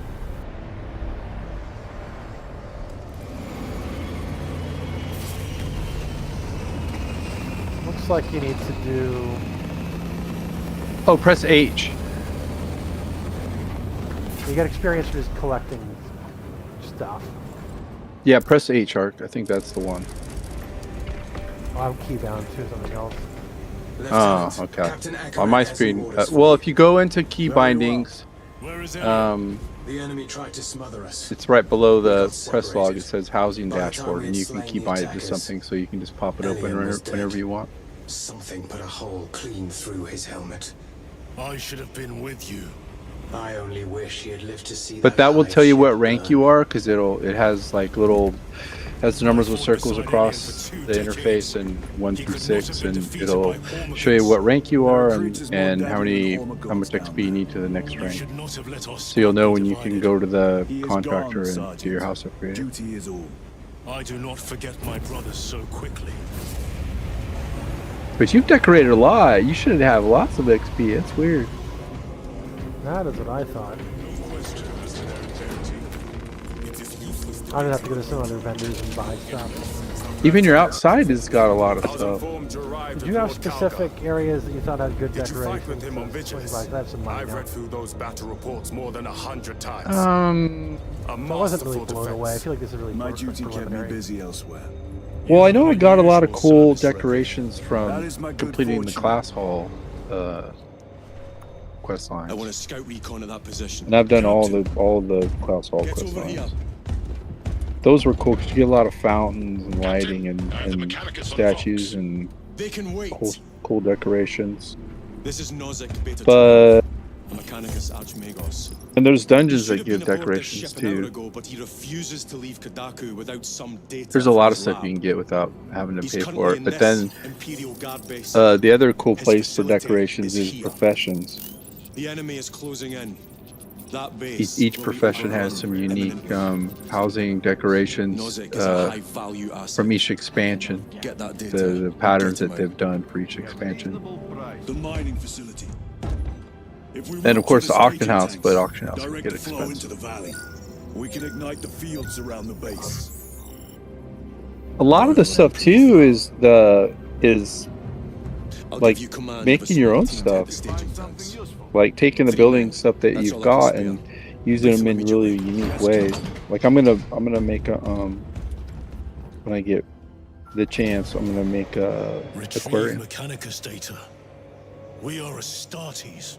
Titus Delirium. See how that turns Make out. ready to depart. Standing by.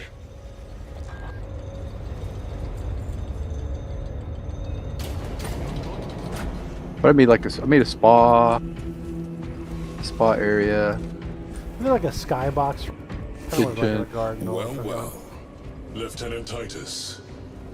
Well, what some people have done is like they'll take My squad must recover data from a and Mechanicus they'll research make a facility in false Sector 41A. ceiling and they'll leave large an enemy opening at the swarm top of threatens the to ceiling and overwhelm they'll both put that in facility like the and an Imperial blue Guard base to its east. the round blue They will rugs and they'll buy a sabotage bunch of them and they'll Promethean stack them up in there and refinery to delay resize them their so it looks like blue sky, and then they'll have some type of a lighting effect so it looks like the sun is shining in, and they'll have Brother, Magos Gallion wishes to see you in the armory. like bushes in there look like the tops of trees and stuff, so it looks like you've got a big skylight in your house when you really don't.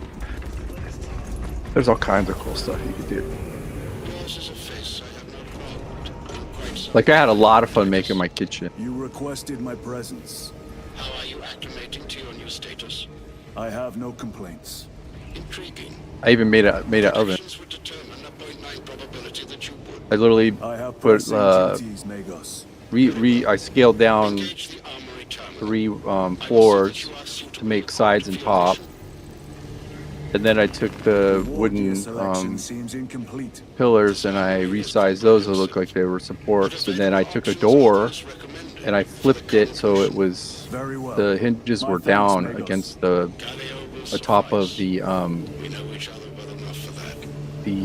countertop, so that when I clicked on it, it would fold, it would come down just like an oven door does. And then on the inside, I put brazier, and I lowered the brazier down below the level of the deck so that only the flames would come through and smoke. And then I took the tent, I made a hood. I scaled it way down and put it on top, and it fit. So I have a hood, yeah. Yeah. And like those, they have these, words, Chaplain. But for now, duty calls. like these vegetable bins, like for like selling at a farmer's market, and they're really big. I scaled them as far down as they would go, and I put them on the tops of the countertop, and they look like spice racks. In the other house, That's pretty cool. I've heard people were doing things like that.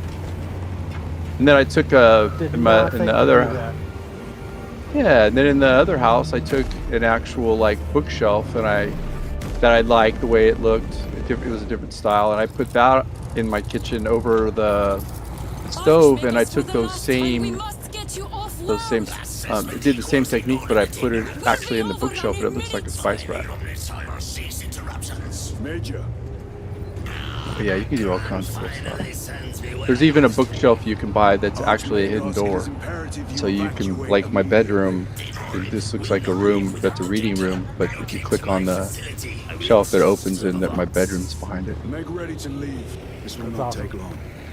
Major, I have a second unit working on a theoretical that should. Because if you look at it from a distance, it just looks like a bookshelf.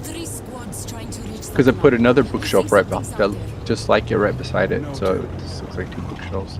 And there's a bunch of couches with coffee tables and light sources and a little. I took one of the stove tops and just used it for a cast iron heat stove for the room. And the bathrooms are fun too. We will vox when we have an update. I haven't made a toilet.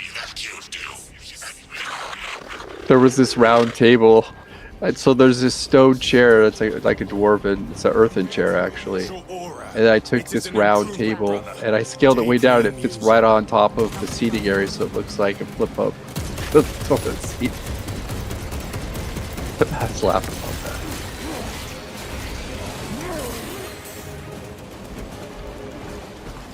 Talassa, the Cadians are running Where's the out of closest time. next How close are you to the Prometheum place facility? to buy something? I've had to try an iron forge. You are making good time. We are going to need it. We're working stuff down south. Yeah, your best bet is probably to bring it up on the other screen, bring up Wowhead, and there should be a list of the vendors. I know that the towns have them. I haven't really explored much. This is the work of a lictor. Sergeant Gadriel to Resilient. Two of our brothers have fallen. I was lucky to get a lot of stuff because I had, every class. And then some to 80. I'm looking into WoW decorations. I think there's like a website dedicated to it too. Of course, there's probably many by now.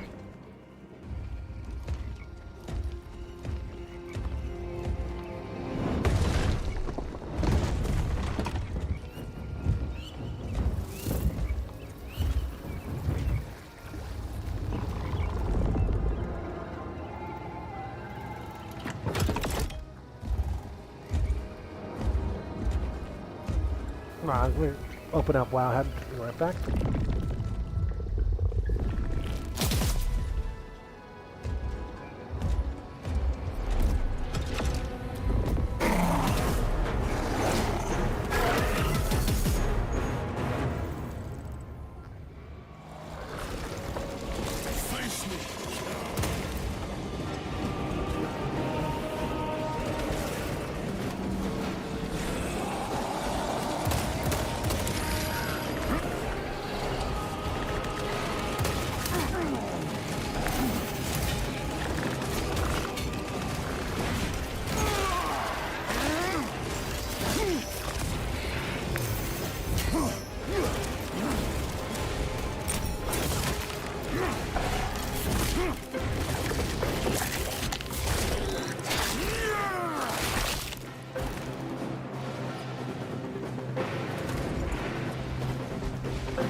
Major Sarkana, you were correct. There was a lictor out here. I suspect you have already dealt with it. Indeed. It will not trouble you again. Very good, my lord. A welcome challenge. Were the Lieutenant not with us? I fear we would have joined Cordanus and Septimus. Perhaps they faced more than one. No. Lictors hunt alone.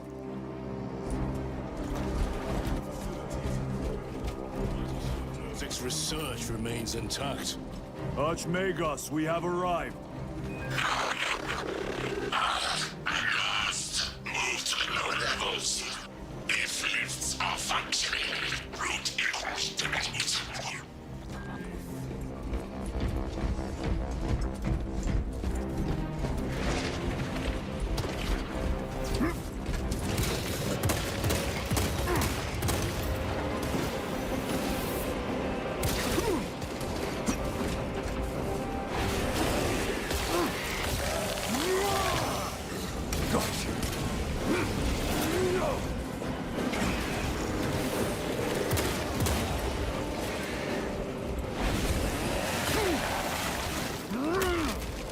Archmagos, the entrance is inoperative. Stand by.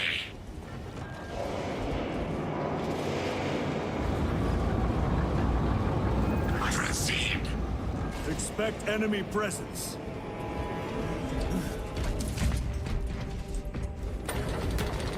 Rally at the elevator. Verify your signature is detected in lift 119. Disappointingly slow progress for Anastasis. Spare me the insults, Magos. Statement error. Insults are engaged in pure analysis. Locate primary transmitter. Coordinates inbound. I have had more pleasant conversations with orcs. We have arrived at Nozik's facility. Run distraction efforts as long as you can. I will fight in the thick of these Xenos as long as you need. I will hold you to that. Brother, they got inside his armor. He deserved better. This Pyoblaster will serve us well against Rippers. Gadriel to Resilient. Brother Decius has fallen. Received. Location marked for apothecary. Our brother's sacrifice will be remembered.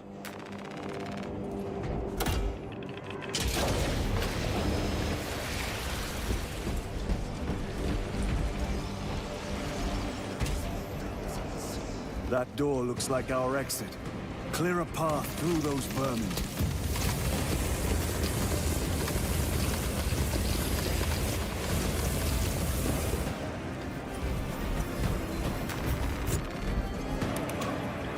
They are regathering themselves. Power-up sequence initiated. Exercise.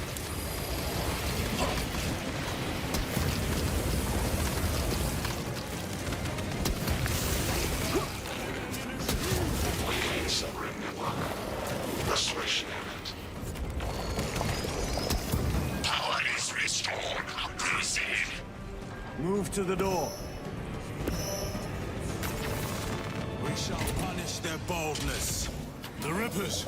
They retreat. Disoriented by the synaptic shock. The floor is clear. Let's go.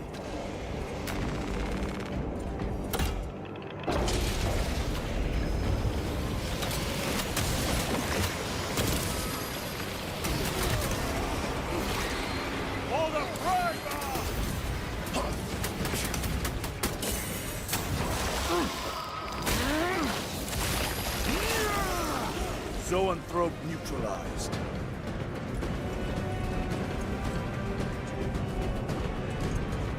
This is Decimus. Wish you could see these dead bastards. By the Primarch, we have set a mighty pyre this day. Tyranid biosigns down 90% and falling. Swarm annihilation confirmed. Excellent work. Move to extract. All right, I have the link. Oh, WildDB might be better. Let me put this in. Archmagos, we have reached the transmitter. Analysis. Efficiency level below expectations. Transmitter at 0 state of charge. Move to generators. I cannot break the repairs myself. Via the network system is in your honor. Will that interfere with operation? Negative. And keep close proximity to the terminal while I work. Connectivity range limited. Archmagos, begin your work. Establishing connection.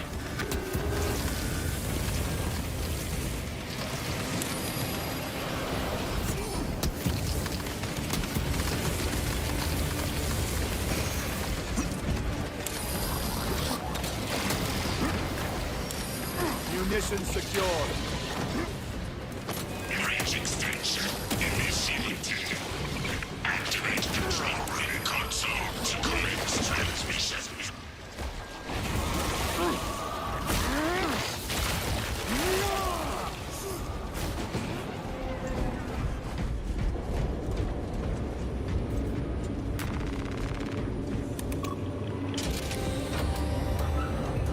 Analysis. Transmission active. Data incoming.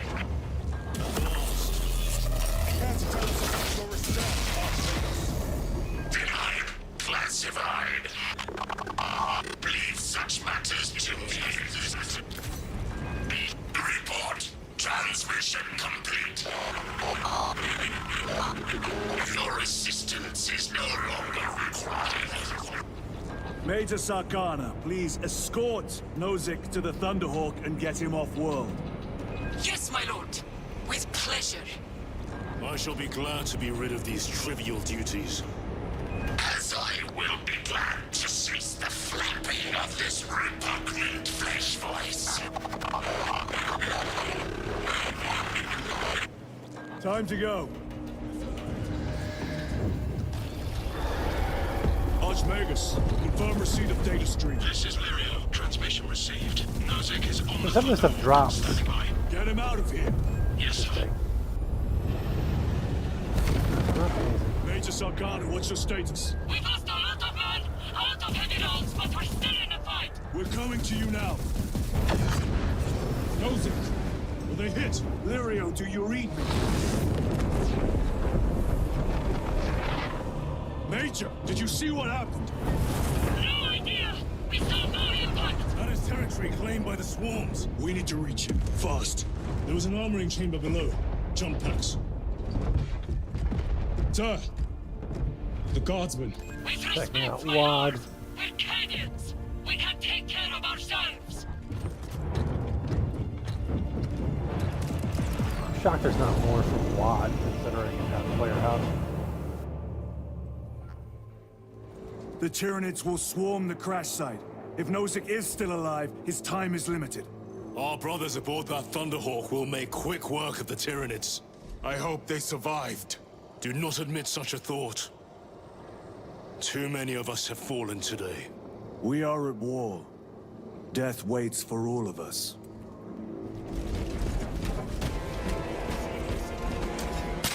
Stored biomass. Ruan the Seer. I can get there pretty quick.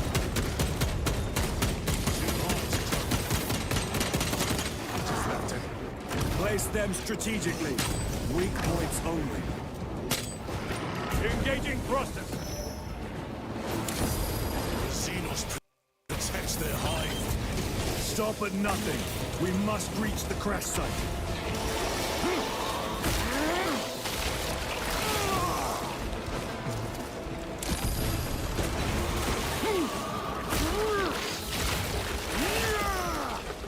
Zoanthrope is dead. We are wasting time. Get those charges in position.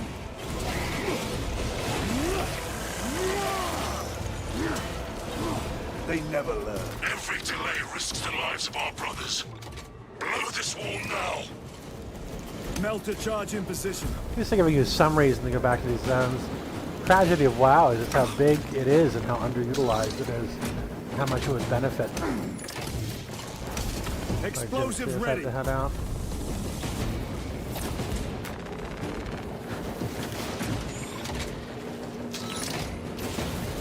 Charge armed. Charge is in position. Clear the blast area.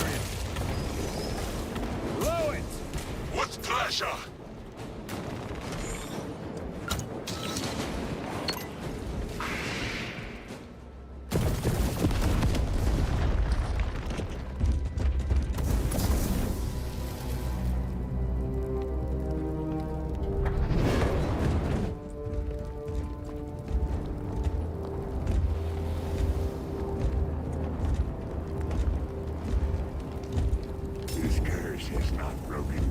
Huh, he's not here. I'm supposed to sell it from him.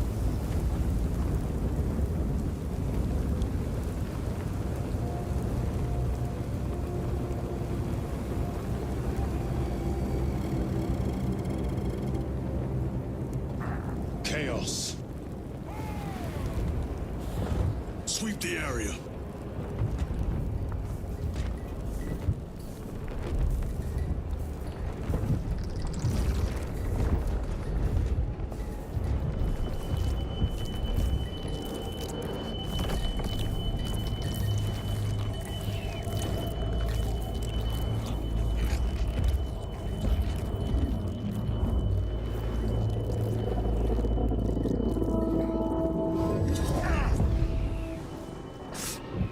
Brother! I'm fine. It must be the Rubicon surgery.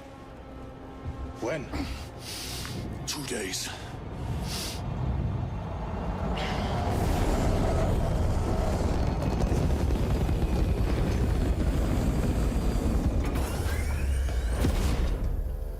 Find it!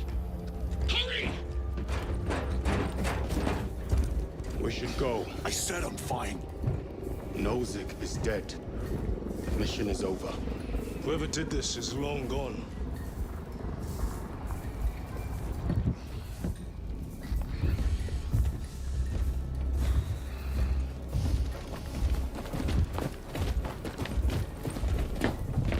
My lord, we cannot take you. We have the order. The orders are Akarat's. We cannot allow your rule. Our lieutenant is ready to take the initiative to strike. We are getting on that ship.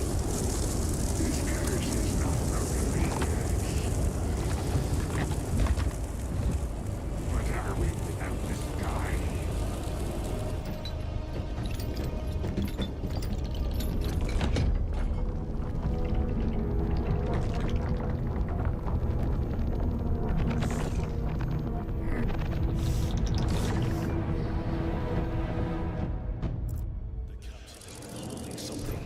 Akaran will not deceive us, Gadriel. Then where did Dimitri and Titus serve previously? And why is he back in battle so soon after such grievous surgery? Sergeant Ventiad spoke of a Death Watch team that deployed a virus bomb on Kadaku. Perhaps our lieutenant was one of them. I am far more concerned with what we just saw at that crash site.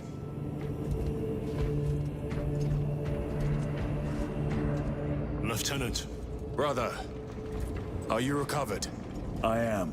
The apothecary should run a diagnostic. I do not have the need nor the time for such a process. Magos Gallio also expressed his concern. Consider his counsel, if not ours. If there is any risk of recurrence, it puts the whole squad in jeopardy. It can wait. I must speak with Captain Akaran. As you command. This is the location. This is the Overseer's chair that started to get the item. With our bodies, I'm not sure. our blood, and our searing wrath. Our very life force is a gift from him, and we shall use it to serve him only. For he is the light of mankind. His is the one truth in a galaxy of falsity and horror. Those Those that defy his will shall be cut down in swathes. Their armies crushed, their tainted lands burned to ash, and their wretched kind eradicated from existence. Now, go forth and lay waste to the Xenos plague in the name of the Emperor.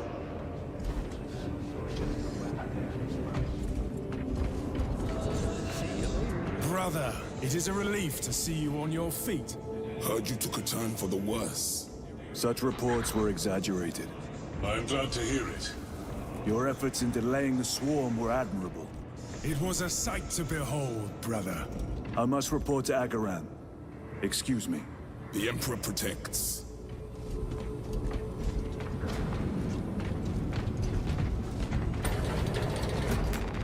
Let's see. Let's go on Melkor. No fucking idea how to do this. It's a really cool item the too. Work of the arch enemy. It was not clear to you. It may have been only a handful of fanatics. A handful of cultists could not bring down a Thunderhawk. He is right. The arch enemy is here. They chose to reveal their presence. There must have been a reason they wanted Nozick dead.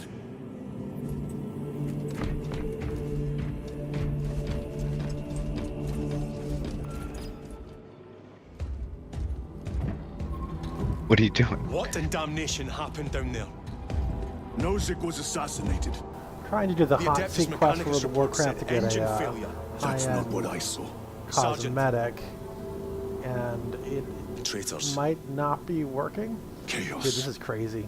People putting these guides up You're on sure? this from 2015. No mistaking it, sir. January 12th. Fucking 10 years ago we were out here. Clear the Fuck bridge. that. Holy shit.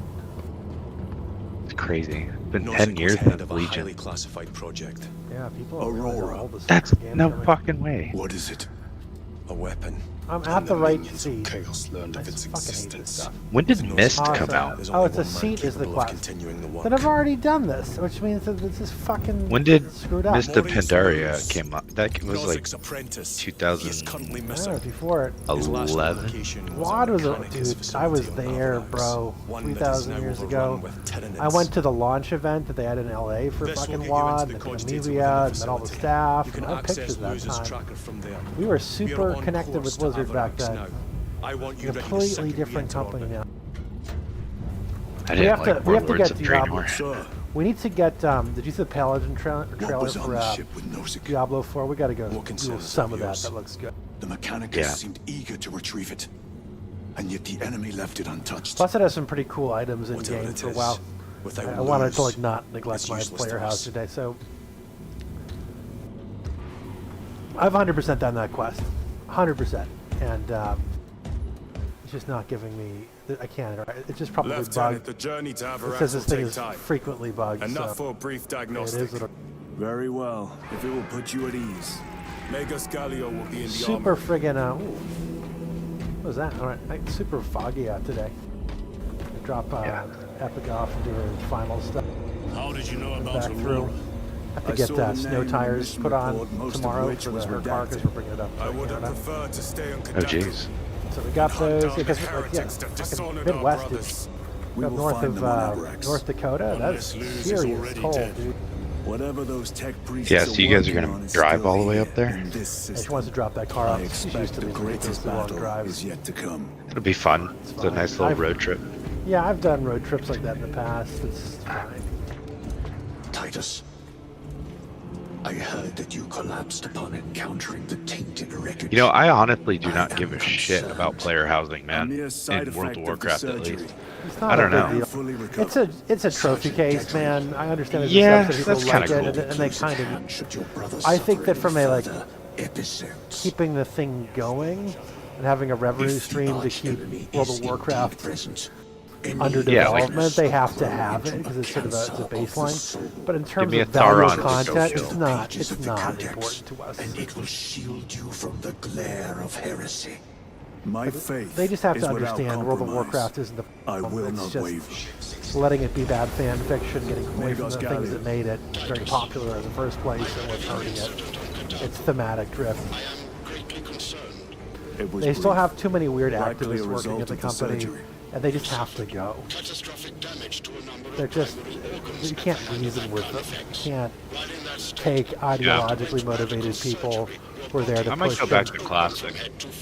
Yeah, you know who was playing over those classic variants was Obsky. He's going around with Ascension servers, which are, you know, I watched him play for a bit, and I'm like, ah, man, it was pretty cool.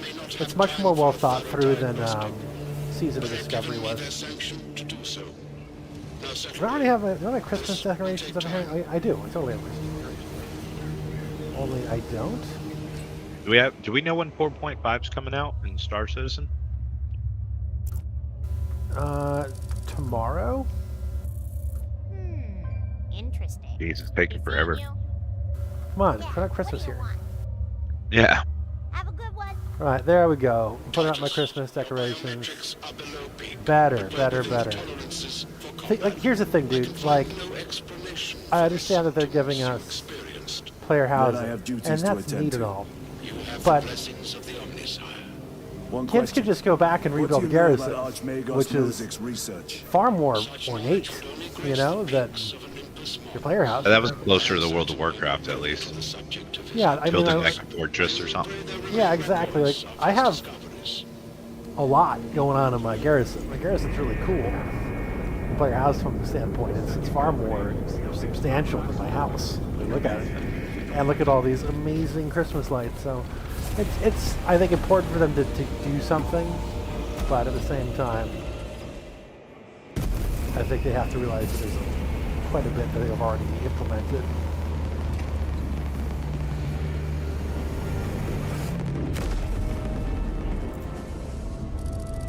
Okay, well, so that was a bust. Are there any, like, cool vendors that you're aware of that you might have missed? Oh yeah, there's a ton. Understood. I mean, it depends. Like, what are you looking for? I mean, I just have to level up the damn house, so it means I just have to... You just want some cool shit? We could go on like a loot goblin run. Yeah, I just need quantity to level up my house, because it gives you experience whenever you get... You killed Onyxia, so you have Onyxia's head, right? Yeah, yeah. I have most of that stuff. We will be soon Yeah, what enough. else? Let's go kill the Lich King. What do you get for the Lich? Well, I mean, we should already have it, right? Yeah, I should already have all that shit. I'm looking at the WoW database thing. Unless it makes you go, like, do it all again. That'd be kind of cool, you know? I wish. We Let's must see. find a way to restore power. Neighborhoods, player housing, decor overview. Servo Scott, how do we fix the elevator? I'm trying to find a I'm gonna- better. Doing a BG right now. This is hilarious. I love Warsun Gulch.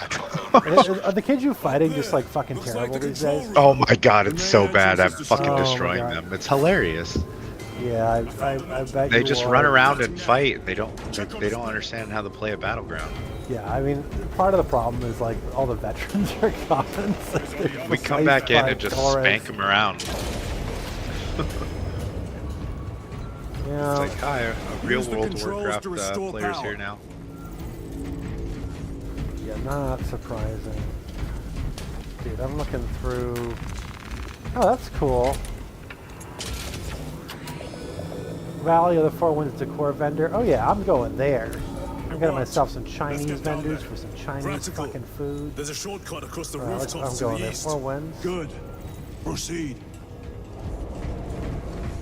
Where is it? Is there what? Oh, Pandaria has all sorts of good shit. I'll go Some of with these you. kids. Alright, well... Let me finish this BG real quick. I'm gonna find it. It's in Half Hill. Fuck, I don't even get back. You can just pretty much teleport I'm just anywhere a in the doll. World of Warcraft now.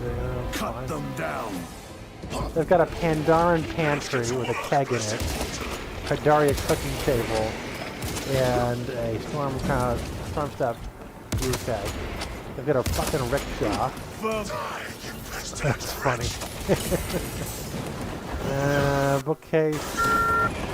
Multiple bookcases. Okay, well, we'll figure it out. Those chains.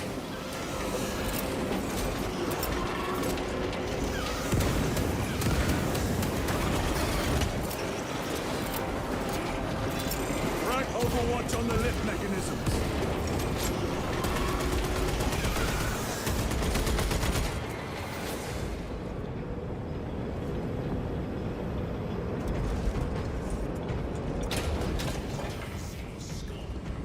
You fought admirably.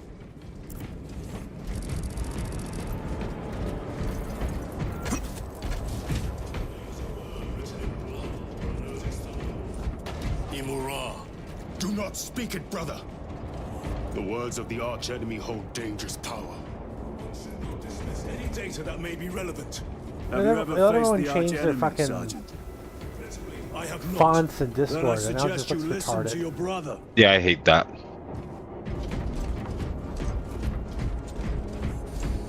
It drives me nuts, man. Honestly, we shouldn't allow that. Like, if you can't have some weird ass like non-legible name. Yeah, it definitely gets That's into that. sketchy as fuck too. Be sure they We don't should have it use it against disableable by you. servers. I don't know. People in charge of these companies have no idea what they're doing. It's just like, we'll make it aesthetic so that only you see it. I don't really want to have random fonts that I can't comprehend. Yeah, like, are you a robot? What are you? It's also like hard on, it's just unpleasant. It's like, imagine reading a book where every other word is a different font. It's just like, are you kidding me? And it's like, who the hell are you? Like, they're plotting. How do I address that person? Oh my, I can't do These that. I are don't mere even- drones. I'm just Like a glad I'm not spy. working A worthy for adversary. the state of California, having to read anything government mandated. That stuff is just fascinating to try to comprehend. What happened? Yeah. Power's down. I received documentation from the state of California that was like, wow, guys, like, you need to be put out of business for the simple reason that They're coming. you are sending me instructions on something in 85 different languages, printed on paper on planet Earth. The Yeah, amount of that's a good waste point. here is just, first of all, don't send me this printed. Secondly, it should just be in English. Yeah, and why is it all getting printed? Like, why are you printing things? Email it. You're printing this in the year of our Lord 2025? Yeah. Okay. Better. Like, we were talking about that at work. We still put photos onto a CD and submit the CD. Yeah, it's this crazy What a waste. Byzantine. We go through just- thousands of CDs a month. That's wild to me. They still keep these like old sort of Cold War record-keeping stations open for the federal government, where they have all the paper documents inside these old, basically salt mines with a constant temperature. So they're Yeah, still literally. rolling this shit around, like with like wheelbarrows and shit. It's just unimaginably ridiculous. Charges at you.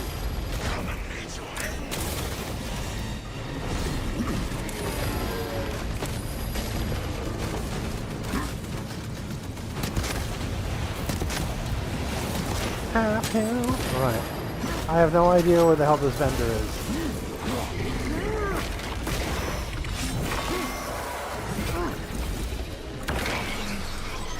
Gina Mudclaw. Where the fuck are you, Gina Mudclaw? Carnifex terminated. Oh, they did this stuff for Christmas. Nice for them. I thought a piece of that They put all statue this would stuff in, offer but they more forgot sport. how to make these It was zones relevant outnumbered. in terms of I once the faced a content. Carnifex alone, with nothing but a bolt pistol. That was sport. Well, I am glad to share in the glory of this kill.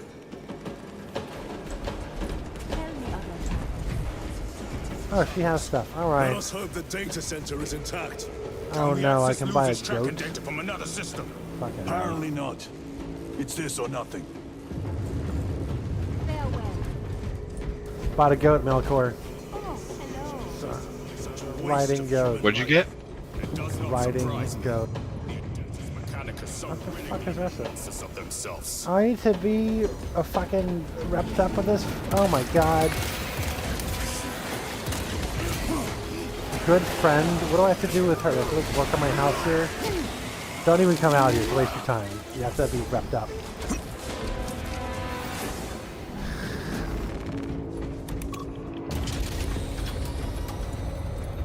No sign of the archenemy. Maybe they've been and gone. Maybe they're not involved. I am after exalted all. with the fucking pillars. To What the what you hell? know, brother. I'm merely observing the data, as I am taught to do by the Codex Astartes. The Volkite reactor is still running. Let's hope the machine spirit has it under control. Yeah, like I am like Meltdown will be catastrophic.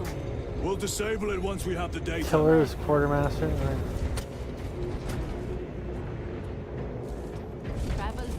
I have to get her like flowers. This is so stupid.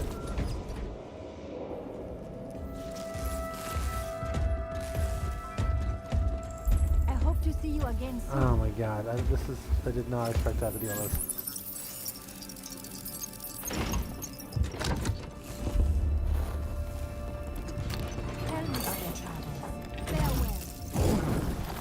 I waken. Lieutenant Titus, Ultramarines, 2nd Company. Enter your command. Locate Marius Luz. Access denied. Access rights granted. Establishing locus. Abarax. The city. Temple of Thasian. Vitals are elevated. I'll box for a Thunderhawk. Wait. Open file Project Aurora. Register intention requisition. Open the file.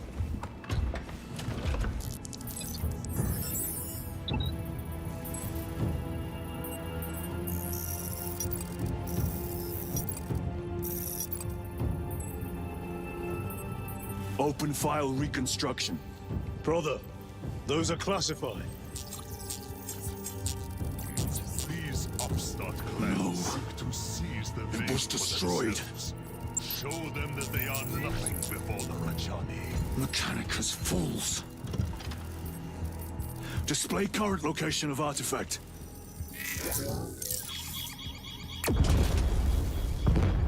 Warning. Volkite reactor unstable. Meltdown imminent. This whole place will collapse onto the city beneath us. Oh man, is this War Walkers for a long time? Get them off the core. May your days bring you joy. They are throwing themselves into My goods are crafted with We great must shut care. it down before they destabilize it further. Machine spirit, power down the reactor. Non-compliance. Remote circuits are fused. Manual override required. Explain. Emergency disengagement mechanisms are located on the reactor platform. Clear a path to those controls.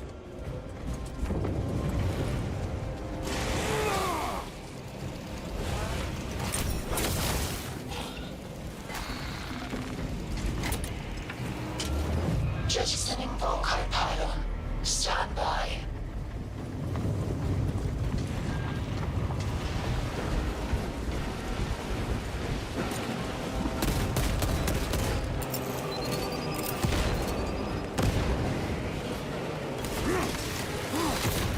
No, I think I'm done with these fools. All these reputations for this stuff, it seems to me like it's ridiculous. Oh yeah, I don't even care anymore about that. The idea that I'm 2025 is that by time repping up like War Walkers and Pandaria is a bit of a stretch. Reactor remains unstable. Disengage additional pylons. Move to How's the the next login, console. so- Make haste. I want to get that Diablo smash. I'm wondering if it's worth the time. Jettisoning Volkite pylon. Stand by. How many pylons remain engaged? One Volkite pylon maintains the reactor. Disengage it. Unable to comply. Temperatures have fused remote circuits. Manual intervention required.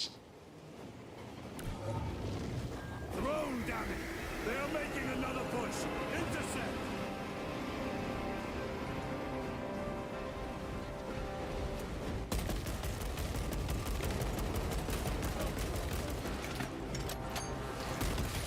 They've destabilized the core.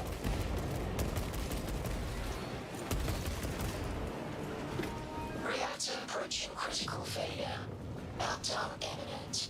Disengage remaining pylon to complete shutdown sequence. Activate those controls, now!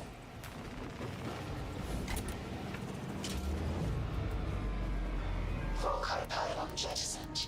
Reaction has entered entropic decay.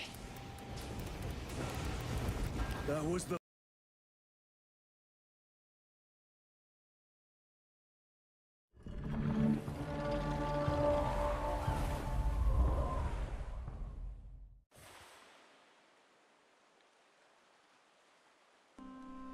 Hi and hello, Let's Play fans, it's TrollPalberg787 back with a brand new Let's Play series of Total War Rome 2, of course on Legendary difficulty. And hey guys, my name is Simpsy. How you all doing? Welcome fellas to the start of a brand new daily Total War Rome 2 Emperor Edition Let's Play as the Roman Republic.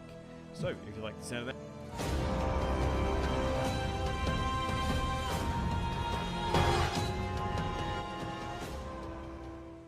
Hello and welcome everybody to part 1 of my Rome Let's Play for Total War Rome 2. So, release date is upon us. Alright guys, Rome 2 Total War has always had a complicated legacy. It's much better now, but back when it first released in 2013 and promised to be the definitive sequel to Rome Total War, the experience of classical antiquity like we've never seen before, a massive campaign map, dozens of factions, improved battle mechanics, everything pointed towards a bright future, but what players actually received was a pretty mixed package. Over time, of course, the official patches from CA, new campaigns released later down the line in the form of DLCs, mods like Divide and Impera. How's Ashes of Creation looking? Much better game. Good bones, but it's very old-fashioned, even by World of Warcraft standards in terms of structure and design. So there's a lot of crazy lack of quality of life. So in classic original World of Warcraft, you have to wait around a lot for mob spawns to complete quests. So the game, as it currently exists for Ashes, is you kind of get a group together, like literally farm elites, like AoE poll farm elites. And it's like, I guess that's a thing you can do, but like my take is like, bro, I just don't that's know like Diablo, yeah. That's such a chore to genuinely even consider that in 2025. I'm like, dude, not everything that World of Warcraft retail did in terms of quality of life was a bad thing. So it's in some ways it's almost too classic. And sure, for people who are fans of like the genre, that's maybe something that a retro person would like to do. But I'm just so burnt out on classic World of Warcraft variants after 3 of them, right? And followed up by... And that's what you see it as? It's kind of like a very primitive... It's like 2 or 3 years out for refinement at the rate that they're going. I think that's reasonable. So is it worth trying, or do you think you should wait? If you're in no rush, like you can do whatever you want. I mean, I think it's gonna has potential, but I'm not going to tell you that potential is going to play out. You know, mismanagement at any point in time could seriously result in it just not. Yeah, sounds like another Thrones and Liberty. Well, Thrones and Liberty was in development forever, and it was coming out of a well-established IP, and they still botched it. You know what I'm saying? So it's just a tough competitive genre right now, and if you're not really good, you're really going to struggle. Like, there's no nice way to put it. It's extremely unforgiving. Extremely unforgiving. All of this in a beautiful, sweeping redesign. The most impressive and striking improvement. One of your cities is at risk of a great fire. Instead of the copy-pasted concrete blocks of the vanilla map, each read between the lines on my face. The new Lord of the Rings MMO is apparently like revived. Yeah, I mean, it's shocking that they're not more serious about it. I might look into it. I'm watching this video on it. Yeah, it's like, dude, it's not the IP that's the problem. It's like, we all know that a well-done Lord of the Rings MMO would clean up. Like, so it's just wild to me that they can't figure it the fuck out. Taking a real location that belongs to its region and culture. The end result here is a campaign map where settlements feel neat, proportionate, and respectful of scale. This specific decision and improvement here restores the grandeur of antiquity for me, making the world itself feel larger and more believable. From Carthage to Rome to the Germanic villages of the north or the Seleucid cities in the east, this campaign map is filled with a much wider array of buildings and landmarks and ports and towns and cities that honestly I don't think I can play this game without now. Another major element of this overhaul is the complete revamp of vegetation across the seasons. Every tree, bush, and ground texture has been rebuilt from scratch. Winter landscapes now look harsh and unforgiving. Spring is lush and vibrant. Summer bakes the terrain under glaring sun, and autumn carries the muted tones of decline. The seasonal cycle finally actually feels alive rather than being a simple filter over the same assets. Specific terrain features have also received equal attention. We've got seas, rivers, and mountains that have been reshaped to reflect real geography more faithfully. The African seashore is distinct from the Marmara Sea. The shallow waters of the Azov stand apart from the sandy beaches of Morocco. The Alps rise with newfound presence, their snow caps gleaming and imposing. These changes aren't cosmetic alone either. They create new gameplay variety and authenticity across these regions, making long campaigns across the Mediterranean feel more like true journeys. Another one here that I really like is Rome 2's naval fleets. The kind of small fleet models that we get on the campaign map often suffered from visual repetition. Tiny Mods, on the other hand, introduces dozens of custom ship models that replace all this generic feel, beginning with the Greek and Punic cultures and expanding to others in the future. Fleets now look culturally distinct and historically inspired, with hulls, sails, and designs that differentiate factions more clearly. On the campaign map, this means that naval presences feel weighty and authentic rather than the vanilla interchangeable icons. Finally, the campaign map now features an amazing array of dynamic visual effects that really bring it to life. Thunderstorms crackle with lightning strikes, sea waves crash against coastlines, attrition, sieges, and disasters are represented with new layers of animation and atmosphere. These effects make the strategic layer more than a static planning board. It becomes a living canvas of ancient history. Also, I just want to stress that this campaign overhaul that I'm showing you here is still being changeable icons. Finally, the campaign map now features an amazing array of dynamic visual effects that really bring it to life. Thunderstorms crackle with lightning strikes, sea waves crash against coastlines, attrition, sieges, and disasters are represented with new layers of animation. All's and yearn atmosphere. to slip These away. effects make the But strategic that's most of layer us, more isn't than it? a static planning board. It becomes a living canvas of ancient history. Also, I just want to stress that this campaign overhaul that I'm showing you here is still being tested. It's not quite publicly available just yet. If you do want to go in and help with testing and help the modders get the feedback they need to make the changes and make it public quicker, then absolutely, by all means, go and help them out. But what we've seen so far here is a preview. Even in this early state, the changes are extraordinary. Combined with DEI, which reworks Rome 2's mechanics, this visual overhaul makes the game feel like a true modern version of Rome 2. And when it releases, it will be nothing short of a revitalization of Rome 2's campaign. Now, MIS's Tiny Mods don't just cover the campaign map. There is a huge amount of work that's gone into the battle side of things on Rome 2 as well. Battles in Rome 2 already had spectacle, but they often felt too clean, too artificial, too detached from the chaos of real combat. MIS has rebuilt the visual language of battle to capture that chaos in a way that is both cinematic and authentic. For the first time in Rome 2, arrows now remain where they land instead of disappearing or lining up in neat rows. They scatter randomly across the battlefield, shields bristle with shafts, walls and ground are littered with arrows, and sieges become desperate storms of missile fire. It's messy, it's chaotic, and it finally looks like real ancient warfare. They also now leave a cinematic trail, enhancing tactical visibility while We're also up to giving our sieges ears in and this naval stuff. battles a hellish feel. Flaming volleys arc through the sky, creating spectacles that are both useful for the player and immersive to watch. The overhaul also introduces entirely new blood textures, transforming the battlefield into a brutal tableau soaked in gore, filth, and mud. Waiting Units for no your longer look decree. untouched after brutal clashes. They carry the scars and stains of combat. It's unflinching, but it adds weight to the violence of ancient Time warfare. flies, We've also got as fire do textures we. that have been rebuilt in high resolution, giving burning settlements, ships, and siege engines a We fiery stand realism. waiting. Winter has been overhauled as well. Gone are the ugly white decals. Snow, rain, and clouds blanket the battlefield properly, making winter campaigns look and advance. feel bitter and punishing. Clashes between infantry now kick up debris and dust. Cavalry charges rip chunks of earth from the ground. The battlefield is not a clean chessboard anymore. This is a chaotic, dirty, living place.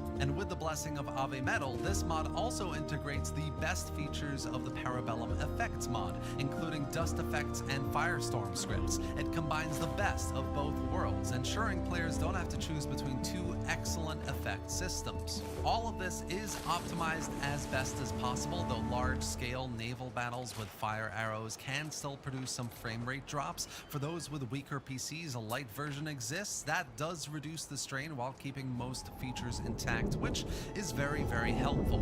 And the result here is a Rome 2 Total War that has battles that don't look staged and fake. Everything here looks real, A visitor to my brutal, court! cinematic, and What unforgettable. marbles do you have for Finally, me? there is also a smaller but no less impressive project in the Tiny Mod series that revamps something I really don't like in Rome 2. What That could is the you military possibly camps. require? In Vanilla Rome 2, military camps looked like a generic collection of huts, and worse, they were destructible, completely destructible by poor AI maneuvering before the battle even begins. This often broke immersion and left the camps looking chaotic in all the wrong ways. These have all been rebuilt into proper military camps. They now resemble real fortified encampments of antiquity rather than makeshift villages. It's interesting Tents that are I wish they, indestructible, I'm ensuring looking at they this Lord of the remain Rings thing, orderly throughout the they need to battle. Faction develop that a little flags, bit which better. always looked clumsy, have been But it looks removed. like it's The coming. UI representation on the campaign map has been streamlined. Here's as one well. rock that The isn't effect is infested with subtle, but murderous important. mud crawlers. When you attack or defend a military camp, it finally looks and feels like a real base of operations. Overall, the Tiny Mods by MIS represent one of the most impressive visual overhauls ever attempted for Rome 2, and there have been loads of them. From the Grand Campaign to the battlefield, from arrow impacts to the What layouts could of you military possibly camps, require? every detail has been considered with the aim of improving immersion and modernizing the game's look. I mean, come on guys, the campaign map looks completely What different could in a you way that possibly genuinely require? makes Rome 2 look more like a modern game released in 2025. The attention to detail here is seriously Ave, insane. Total Rector War Rome 2 is over a Provincii? decade old now, which is crazy to me. But with mods like Divide et Impera that impact, factions, mechanics, unit rosters, and the Tiny Mods, which, does all of this visual overhaul in incredible detail, it almost feels like a Christina next-generation remake Lente. of the game. And the most amazing part is that this entire project is the work of a single dedicated modder, and it's still being updated and tested and The possibly die we'll see is even cast. more in the near future. When the Grand Campaign overhaul is finally made available, it will be nothing less than transformative. For anyone who loves God, Rome please 2, help. especially It's with the horses. DEI, You gotta- this mod Hang is on, going let me to catch be my breath. essential. Either way, I really The hope horses. you enjoyed this video and found it informative. I'll definitely There's let been an you know outbreak when in our the mod is pastures. released They've with a come more down with a great in-depth Farsi. showcase, We as don't I'm get that sure here. a It lot must have come will from a change foreign and horse. get I need your polished. help to And get if it you under don't own control. Rome 2 Total War, then get it on a massive discount using my instant gaming link below as well. Let me know what you think of all of this in the comments section below, and subscribe to the channel for more videos Thank you. just like this. Please, bring Thanks the for biggest ship watching, you've guys, got to and I'll see you Knocknees. next time. I'll explain when you get there.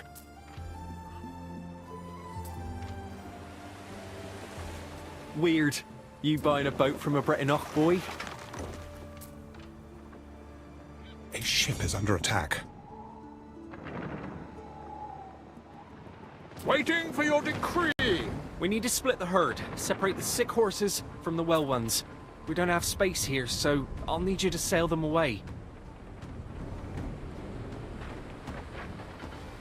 What could you possibly require?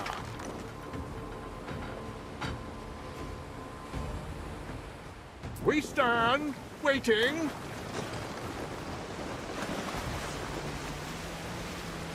Festina Lente.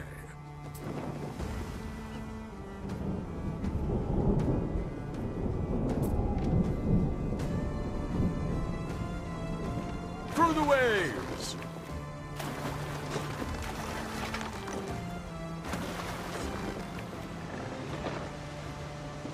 Prepare for war!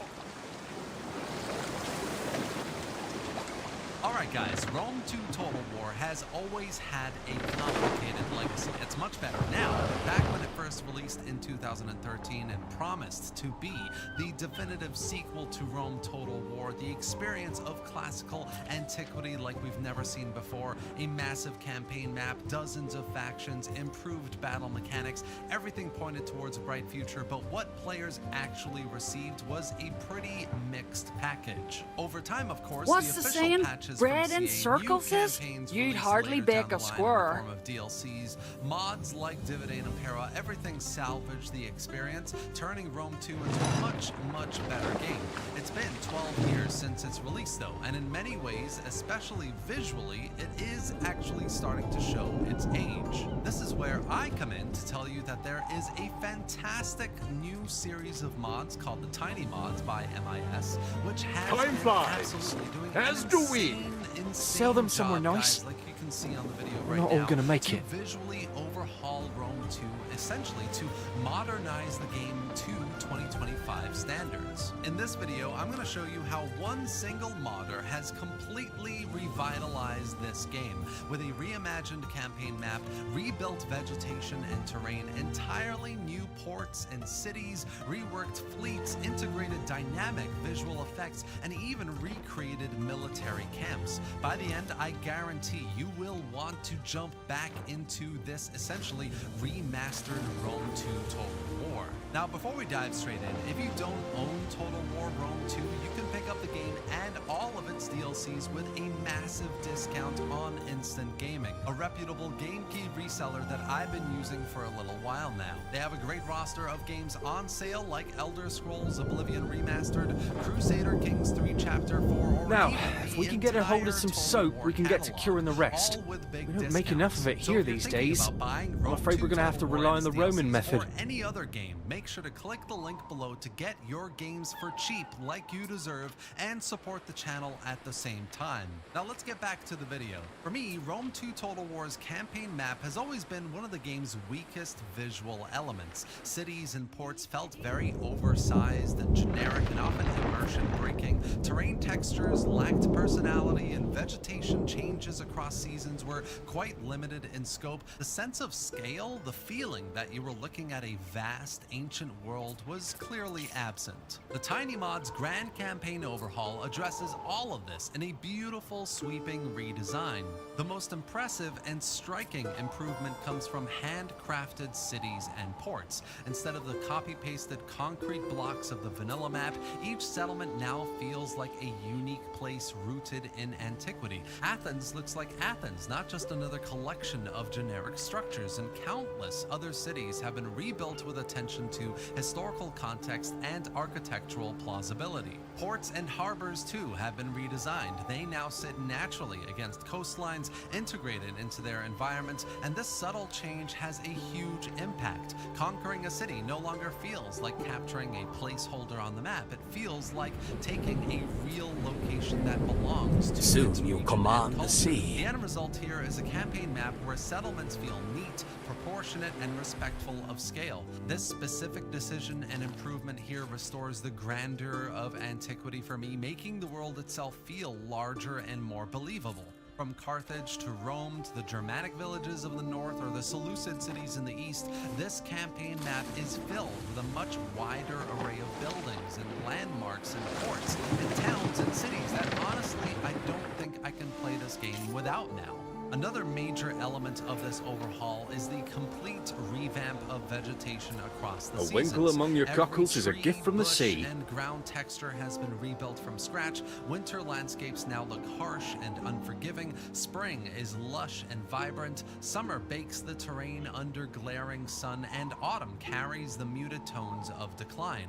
The seasonal cycle finally actually feels alive rather than being a simple filter over the same assets. Specific terrain features have also received equal attention. We've got seas, rivers, and mountains that have been reshaped to reflect real geography more faithfully. The African seashore is distinct from the Marmara Sea. The shallow waters of the Azov stand apart from the sandy beaches of Morocco.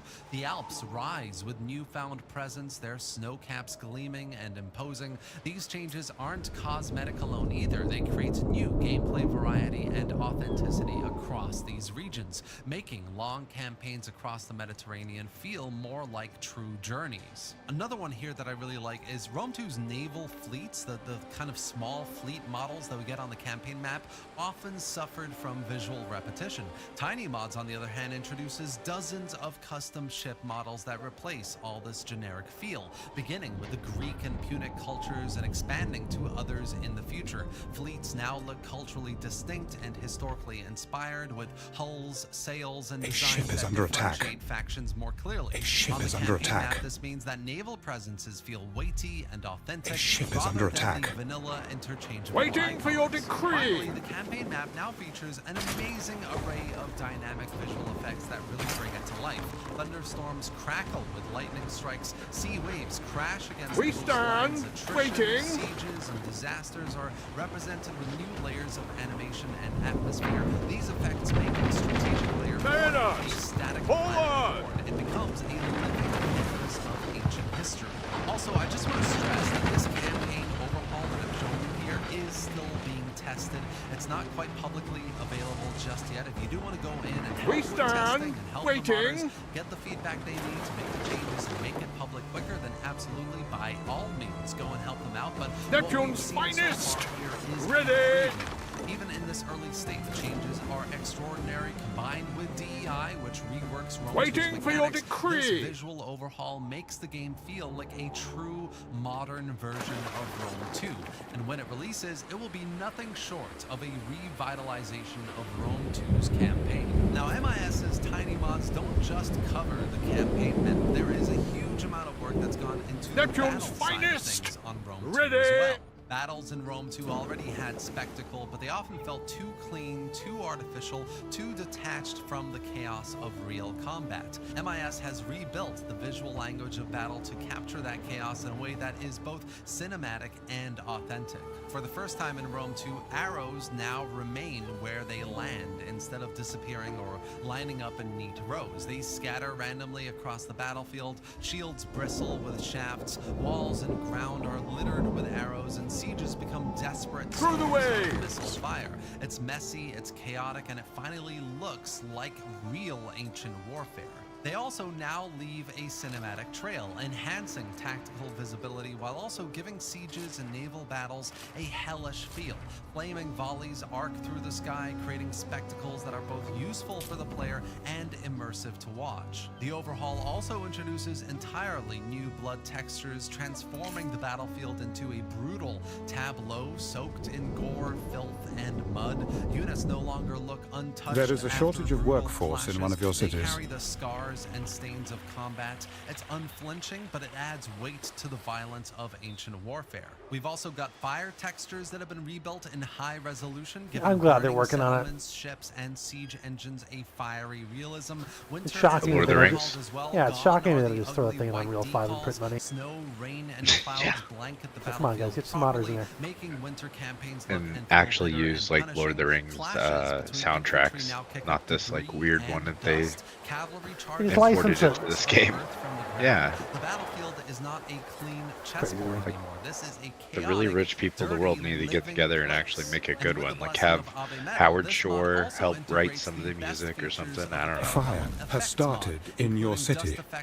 Or Hans Zimmer. Yeah, exactly. It's just crazy to me that they, like, there's so many obvious ways to do it. Has started in your city. Excellent effect systems. All of this is optimized as best as possible, though large-scale naval battles with fire arrows can still Playing some produce Star frame rate Citizen now. I'm drops. just gonna For those with weaker PCs, go wander the all over the version place. exists. That does reduce the strain while I keeping got a most my features merger suit intact, on. which I'm just is gonna very, go very helpful. And the check all result here is a the Rome 2 space Total War stations, that make sure I'm has not battles leaving that anything don't behind. look Yeah, that staged usually and transfers pretty well, but that's the Everything thing here to looks do today. real, brutal, cinematic, and unforgettable. I'm Finally, in Grim there Hacks is though, because also I got a Crime smaller, 3. but no less impressive project in the Tiny Mod series that revamps something I really don't like in Rome 2, and that is the military camps. In Vanilla Rome 2, military Let's see if camps I can look pay like it a off. generic collection of huts, and worse, they were destructible, completely destructible by poor AI maneuvering before the battle even begins. This often broke immersion and left the camps looking chaotic in all the wrong ways. These have all been rebuilt into proper military camps. They now resemble real fortified encampments of antiquity rather than makeshift villages. Tents are indestructible, ensuring they remain orderly throughout the battle. Faction flags, which always looked clumsy, have been removed. The UI representation on the campaign map has been streamlined as well, and the effect is subtle but important. When you attack or defend a military camp, it finally looks and feels like a real base of operations. Overall, the Tiny Mods by MIS represent one of the most impressive visual overhauls ever attempted for Rome 2, and there have been loads of them. From the grand campaign to the battlefield, from arrow impacts to the layout of military camps, every detail has been considered with the aim of improving immersion and modernizing the game's look. I mean, come on guys, the campaign map looks completely different in a way that genuinely makes Rome 2 look more like a modern game released in 2025. The attention to detail here is seriously insane. Total War Rome 2 is over a decade old now, which is crazy to me, but with mods like Dividend Impera that impact, factions, mechanics, unit rosters, and the Tiny Mods, which, does all of this visual overhaul in incredible detail, it almost feels like a next generation remake of the game. And the most amazing part is that this entire project is the work of a single dedicated modder, and it's still being updated and tested as well, so we're going to see even more in the near future. When the Grand Campaign overhaul is finally made available, it will be nothing less than Citizens are transformative. dissatisfied with For their anyone lot who and loves may Rome soon 2, revolt. Especially with DEI, this mod is going to be essential. Either way, I really hope you enjoyed this video and found it informative. I'll definitely let you know when the mod is released with a more in-depth showcase, as I'm sure a lot will change and get polished. And if you don't own Rome 2 Total War, then get it on a massive discount using my instant gaming link below as well. Let me know what you think of all of this in the comments section below, and subscribe to the channel for more videos just like this. Thanks for watching guys, and I'll see you next time. Don't touch my hammer, all right?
I await your instruction.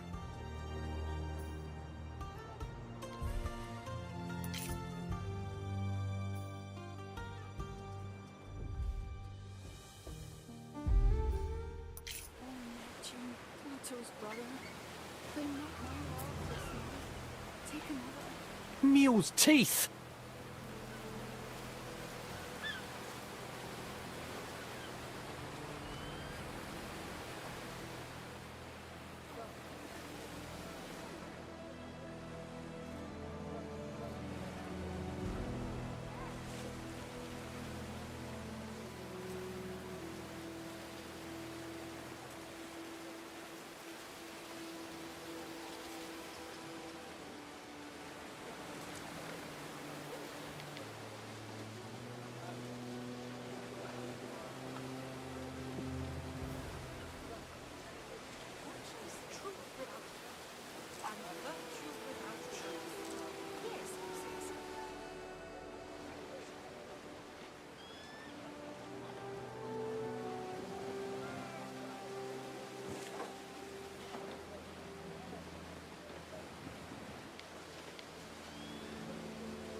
sacrifice. Blocks of clay, hooks and spirit.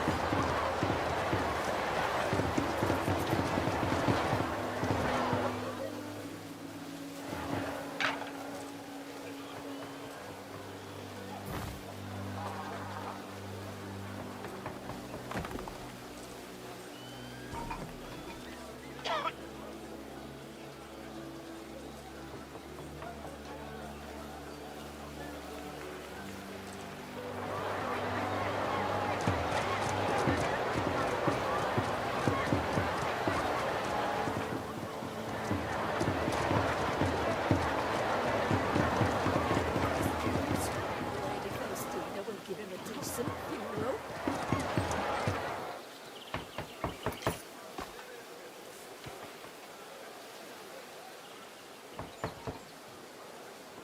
New Star Wars looks cool. Yeah, it's very promising. I think that it's about time. It's sad these guys Yeah. have to break off from their studios and basically, fuck it, we'll do it live. You know? Yeah, All those people fuck from it, we'll BioWare, do it it's like- live. for me, it's like, do you guys just not like money over at EA? You just like don't bother to get a single decent. I don't know. It's like one. Where did hiring- Mandalorian go and all those in the Boba Fett Go series? to Like your they command. were starting to Well, do they're some decent stuff. Well, if you listen to John, like it's basically he stepped down because they started interfering with his show and like forced him to do all I've this no weird time DEI for shit. petty sovereigns. Be gone. So Ah, it's that's like, right, yeah. well, if you're gonna force Lizzo into my show because it's popular, then I think it's time for you guys to go. Like it's just it was the weird woke police shit. It's like, dude, what? Kathleen Kennedy. Why are we putting? I'm sure there's a lot of weird people wanting to push themselves into things that are popular at any given time. It's okay to say no. Like that doesn't help this thing. So I think at some point, like he made that thing, and like all of a sudden Pedro Pascal's huge. All these other people. So like Hollywood Yeah. happened. He was a victim of his own success, and these actors being actors. So at some point, it's like John, you did too well again. So now these guys have giant egos and they're out of control. So we're gonna have to do a thing, and we're gonna have to unfortunately like let these guys go. You're gonna have to make a new thing. Just elevate some other people.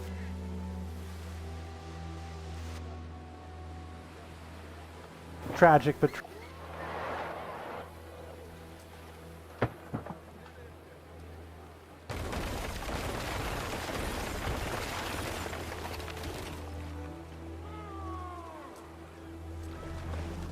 I'll be right back. I'm gonna grab some food. sounds good.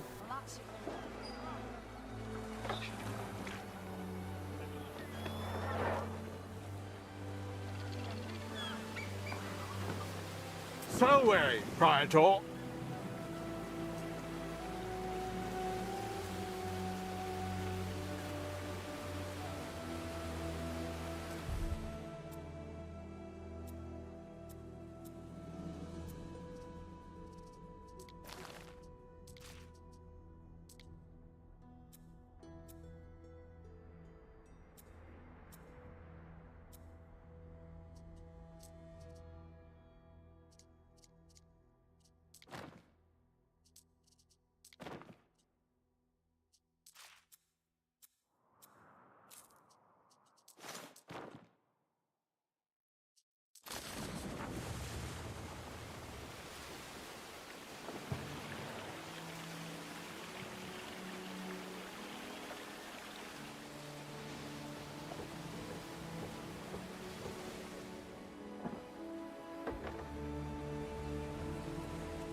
frivolous and irresponsible. This hat keeps the sun safe from my glare.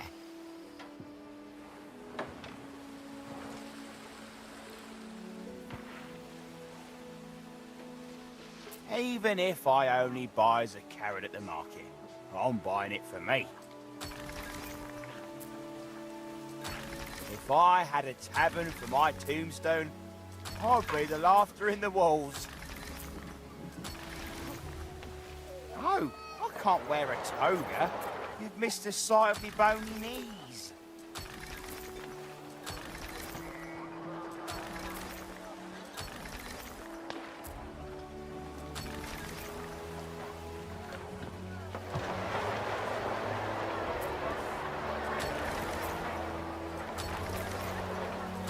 It feels like it does you good to eat a sardine.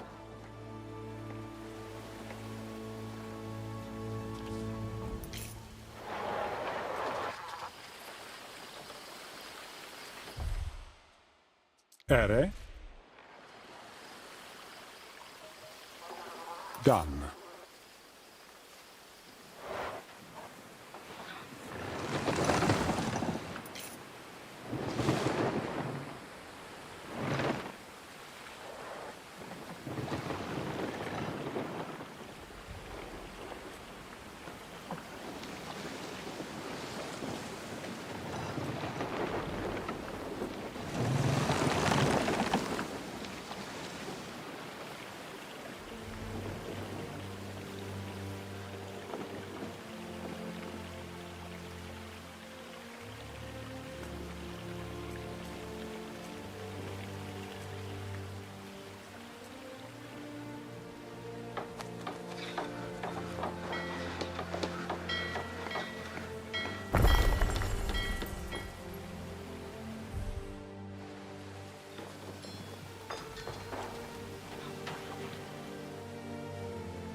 I kissed a boy in my cabin once.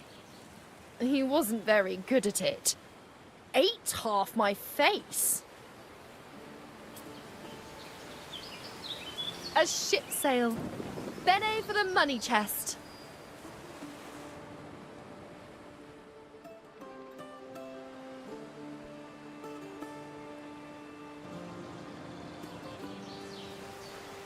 I believe in a rigid curriculum for my soldiers from an early age.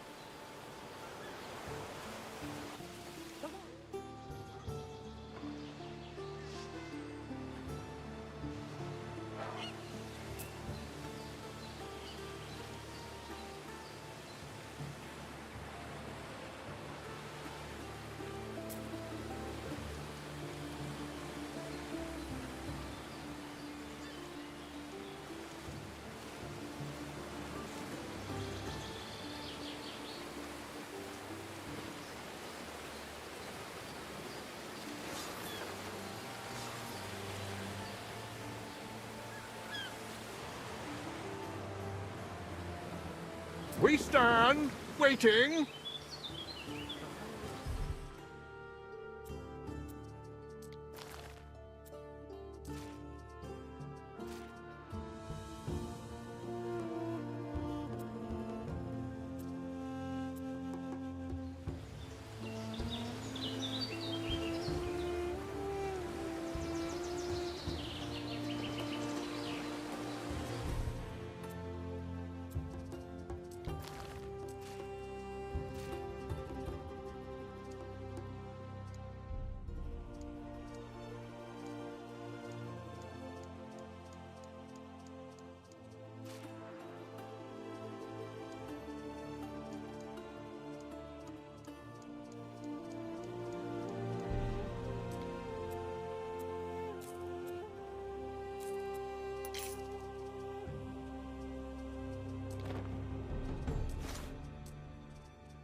Neptune's finest!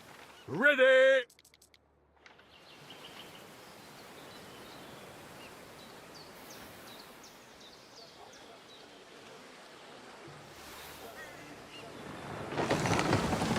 Through the waves! Where's the warehouse?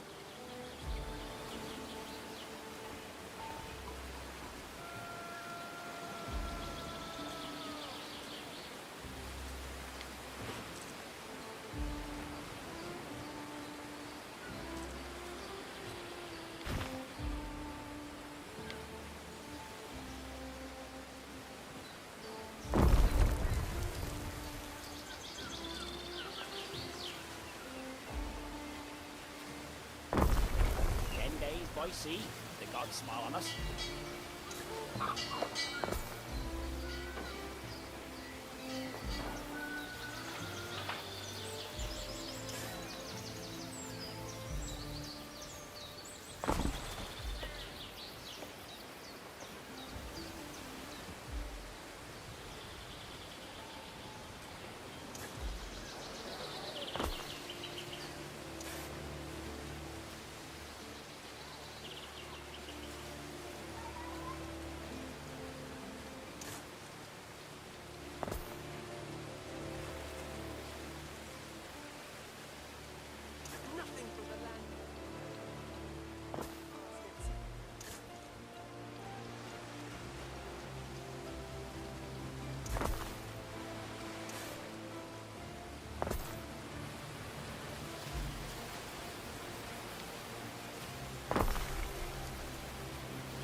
Was killed by a bucket full of slop. Terrible way to go.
Had another sister.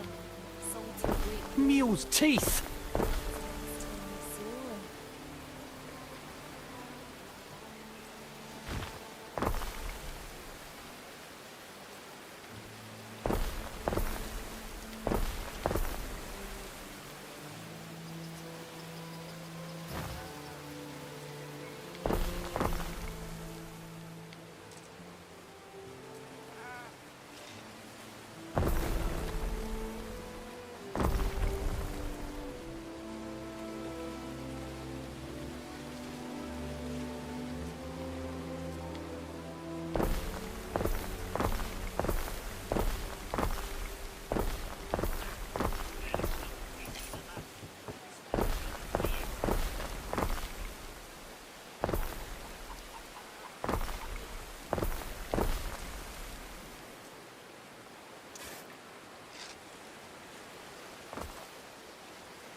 Construction of a ship has finished.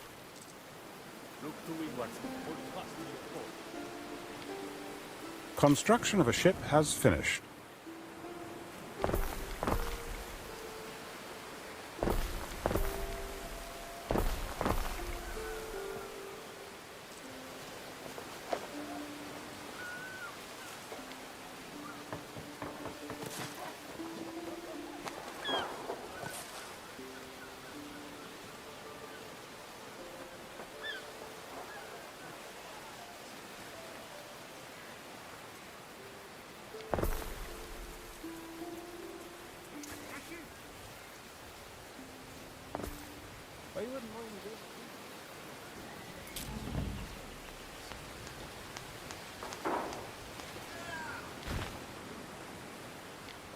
Your people are ailing.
Selway, Praetor.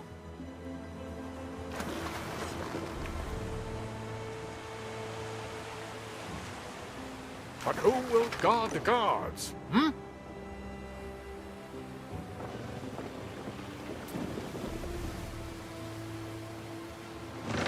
Festina Lente.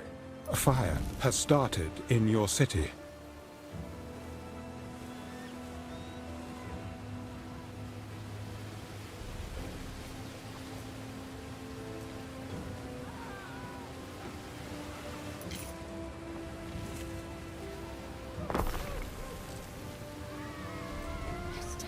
A fire has started in your city. A fire has started in your city.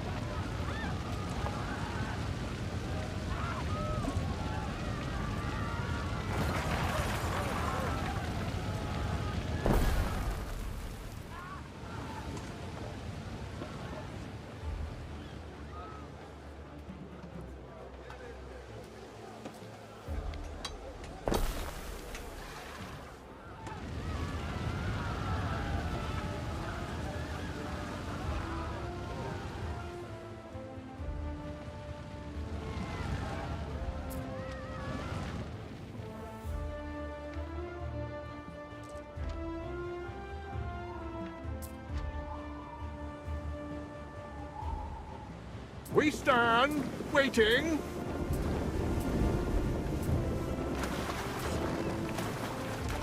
We advance.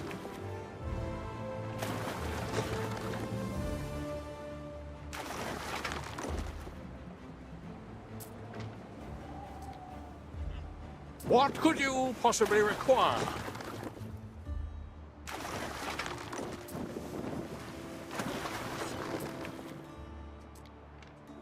We stand, waiting.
Neptune's finest!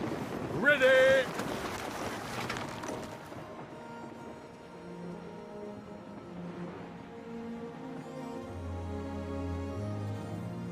Festina Lente.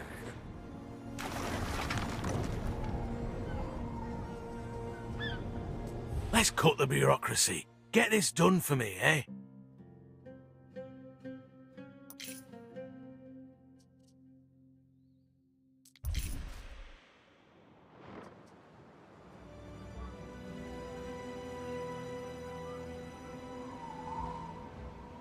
Gaze upon a city of legend.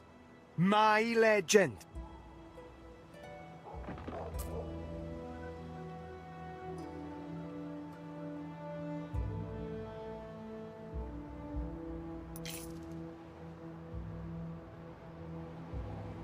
Looking at the paladin stuff for the housing wars, probably worth picking that up for just that alone. Some cool stuff. Diablo? Yeah, if you buy the Diablo expansion, you get a bunch of like paladin light themed decorations as well. Some pretty cool cosmetics. Oh, for World of Warcraft. Yeah, for World of Warcraft. Oh, okay. Let me see. Yeah, they just want you to buy Blizzard shit. Yeah. Makes sense.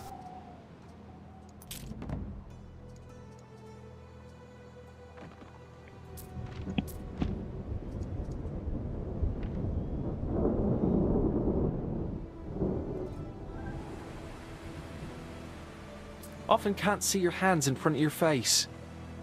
Selway, Praetor. I know little of sail and oar.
What could you possibly require?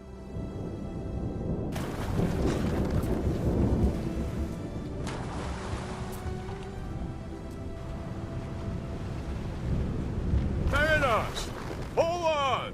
A city is unhealthy. Ideal conditions for plague. A city is unhealthy. Ideal conditions for plague.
We stand, waiting.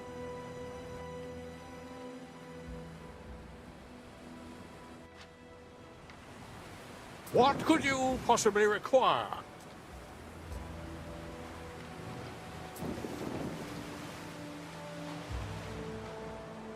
Neptune's finest! Ready!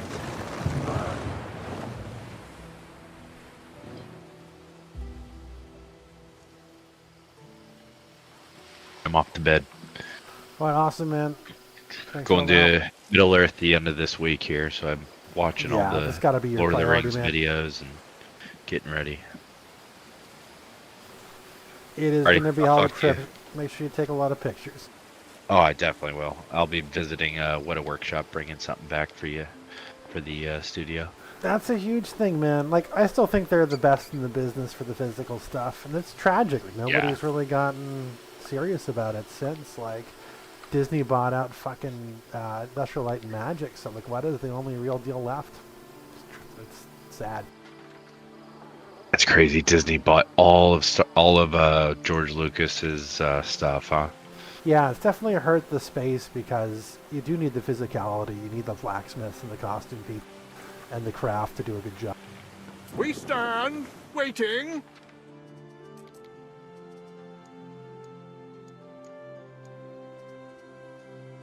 What's George Lucas up to? Making a big museum in LA is the main thing he's been up to. Neptune's finest! Ready! Which is good. You know, he regretted selling it. Oof. Yeah. He knows he fucked up.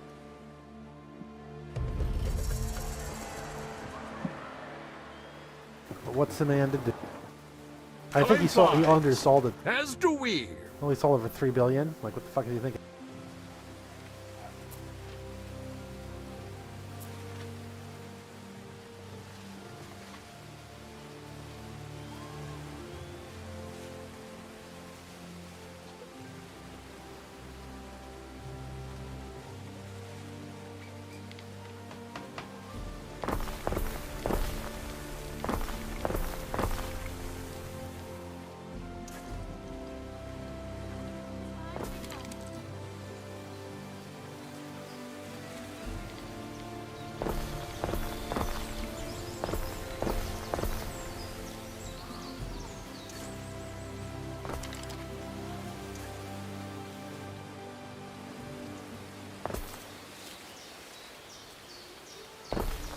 Howdy, what's up?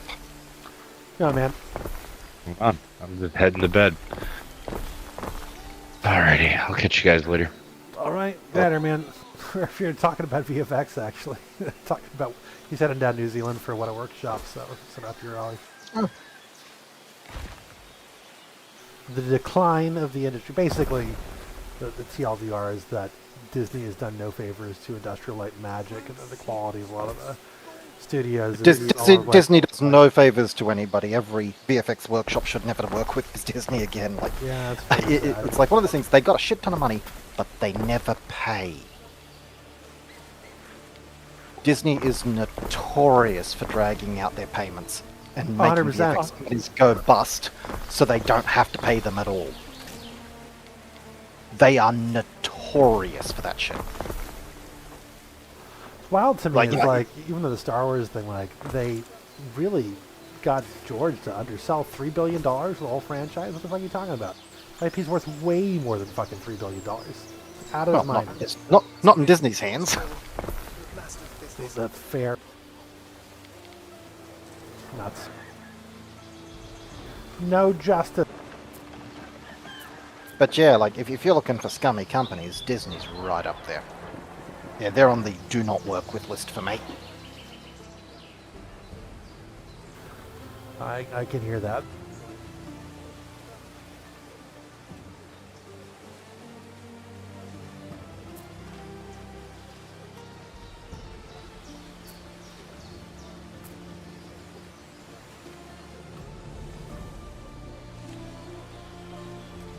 It's not just that they're greedy, it's that they're stupid and greedy. I think it's pretty impressive how, like, they've taken some of these IPs and just ran them to the ground so spectacularly. It's like, Well, it's it's not talent.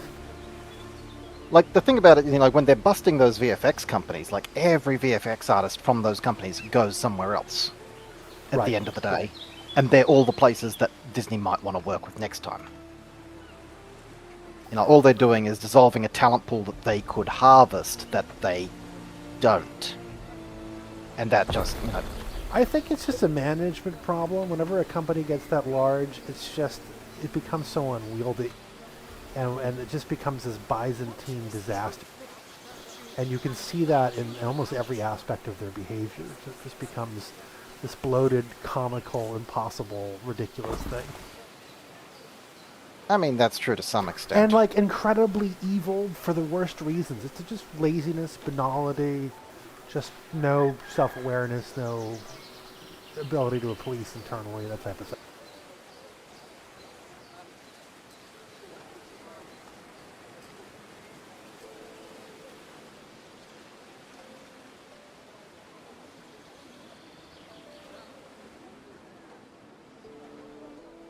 I mean, I am wondering how long it will take before they burn a hole big enough in themselves that it actually hurts them. Yeah, I think that's the big question in general, was like, well, how many, like, 500 billion or 100 million flops can you sustain, Disney? Like, it's, I mean, like, impressive.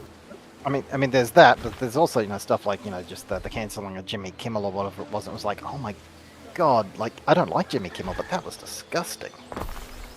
And then just to reverse it, everything about it was clown shoes. Like, that was just, you know, like, that was transparent, vain, greedy, and everybody fucking saw through that. Yeah, then they reversed it anyway. Like, it's just the flip-flopping back and forth on it is like... Reversing doesn't help them. Like, I mean, it stops them from digging that hole deeper, but that hole is dug. Right, so my point is that you make the point... Because everybody knows that the only reason they reversed it is because they were hemorrhaging a shit ton of cash from everybody just dropping their Disney Plus subscriptions. And, yeah, you know, like, and people know that you're doing that for a commercial reason, the same way that you did. Yeah, but you did it the first time. Like, right, exactly. Yeah. So it's just like they're just back and forth. They're incredibly reactive. There's no subtlety to it. They didn't even have the capacity to be like, you know what? We'll pay some lip service to it, and we'll be very bureaucratic and take our time to do nothing. Because in some cases, doing nothing is the right decision. Like, these people who are getting, you know, incensed and want things one way or the other have no attention span. Like, all they had to do, like, just from a PR guy, we're looking into the matter. That's it. That's all I had to say. Yeah, I mean, absolutely.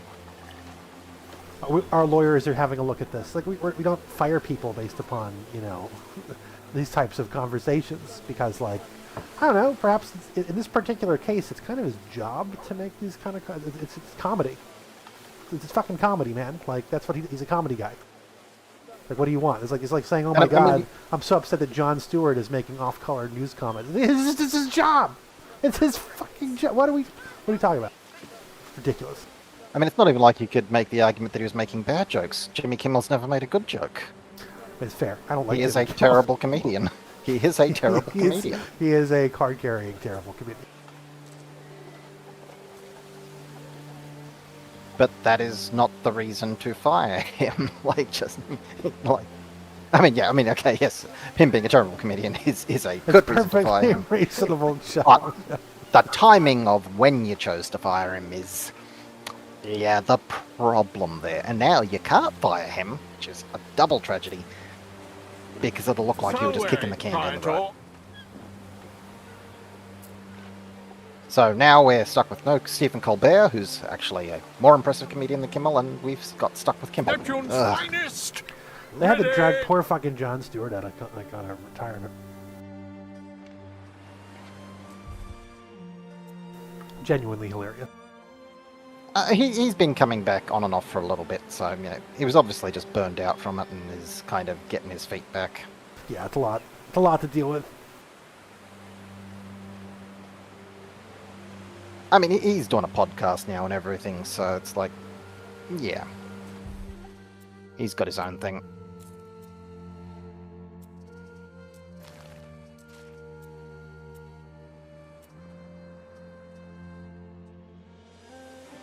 So, Praetor.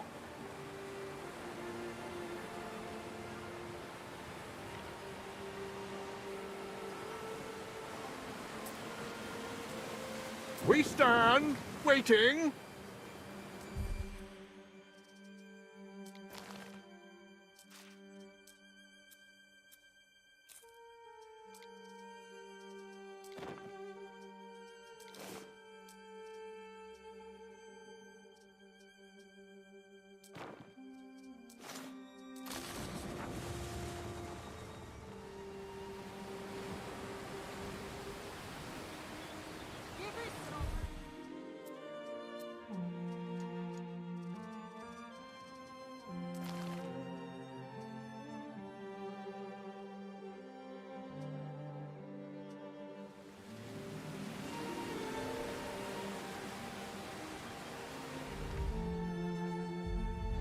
A city is unhealthy.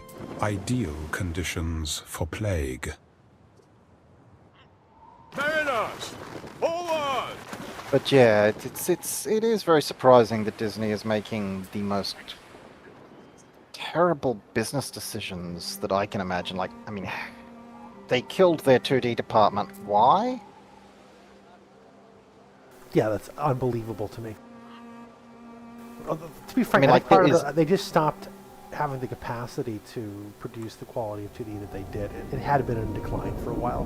Like, we remember a lot of things like growing up, 80s and 90s when they were really at the top of their game, but that just, you know, fell off.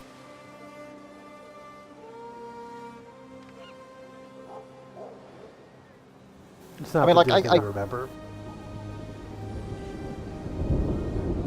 I mean, I get the idea that they were pushing into 3D at the time and thought that was the future, but like, why did they let the 2D die off? There's still a massive appetite for it. Yeah, no, I think that sort of conversation across the board is the thing. It's like there's clearly a massive appetite for a lot of these different genres that they'll get into their head. Oh, well, there's something underperformed, therefore, you know, it's dead. You know, and they will literally come out and believe their own bullshit. Like, oh, people don't want Star Wars or Marvel movies anymore. And it's like, what? you believe that? Like the second a well-done Star Wars or Marvel. We want more Star Wars. We just wouldn't mind a little bit of a retcon. We just want it to be Just done pretend- well. just People pretend- eat just it up pretend unless last- it's done well. They were saying the same shit before Mandalorian came out. It was a huge hit. The Mandalorian was good. I enjoyed it. Start to finish, not bad. No, it was that and Andor were very good in Rogue One. Oh, Andor was fantastic. I mean, they do I more was Andor, shocked. I'm in for that shit. Yeah, I'm surprised that it even got made, to be honest, because it was so fucking out there. It's like, Disney signed off on this? Well, fucking... This is one of these... my position was like, okay, there's only one explanation. There's just no oversight. They don't know what they signed off on. So they got this incredibly seditious piece of actual art, right? That is I was think it very might have been subversive. Kathleen Kennedy trying to make an apology for the crap she put us through with the sequel trilogy. Because my understanding is that it was basically her pet project. Well, I'm assuming she And- would do everything she but she can did to the associate smart- herself she with did- it. She did the smart thing this time and just handed it straight off to Tony Gilroy and just didn't fucking mess with it. Yes, that was my feeling on the situation. It was like essentially, okay, they just let Tony Gilroy do his thing. And I think there's a big elephant in the room when it comes to the production of Star Wars done well. Because going back to the original, like, episode 4, Lucas just wasn't around the UK offices when they were making the film that much. And he just let them do their thing. So a lot of the best work came out of actually British studio, which is not a surprise. A lot of the practical effects, all the beautiful like concept work and everything else, there's a huge amount of influence from that. So bringing in actors and support who are of that caliber really helped, because the California development was interesting and they brought in some unusual tech from, like, I think it was up at Berkeley. They were doing all this weird shit with like the cameras that were on various gimbals for architectural and like civic engineering works. You build like scale models, and you could put a specific camera down to street level to get perspectives and things like that, because it was just easier than I had to render by hand perspectives back in the day, like just one angle at a time and just human mathematics. So really not great. So if you're trying to get a scale for a big project, for a very complex space, That was the concept, and they knew that existed. They used that tech, a bunch of like older cameras that had been like disused from earlier Hollywood projects, to just get this stuff off the ground.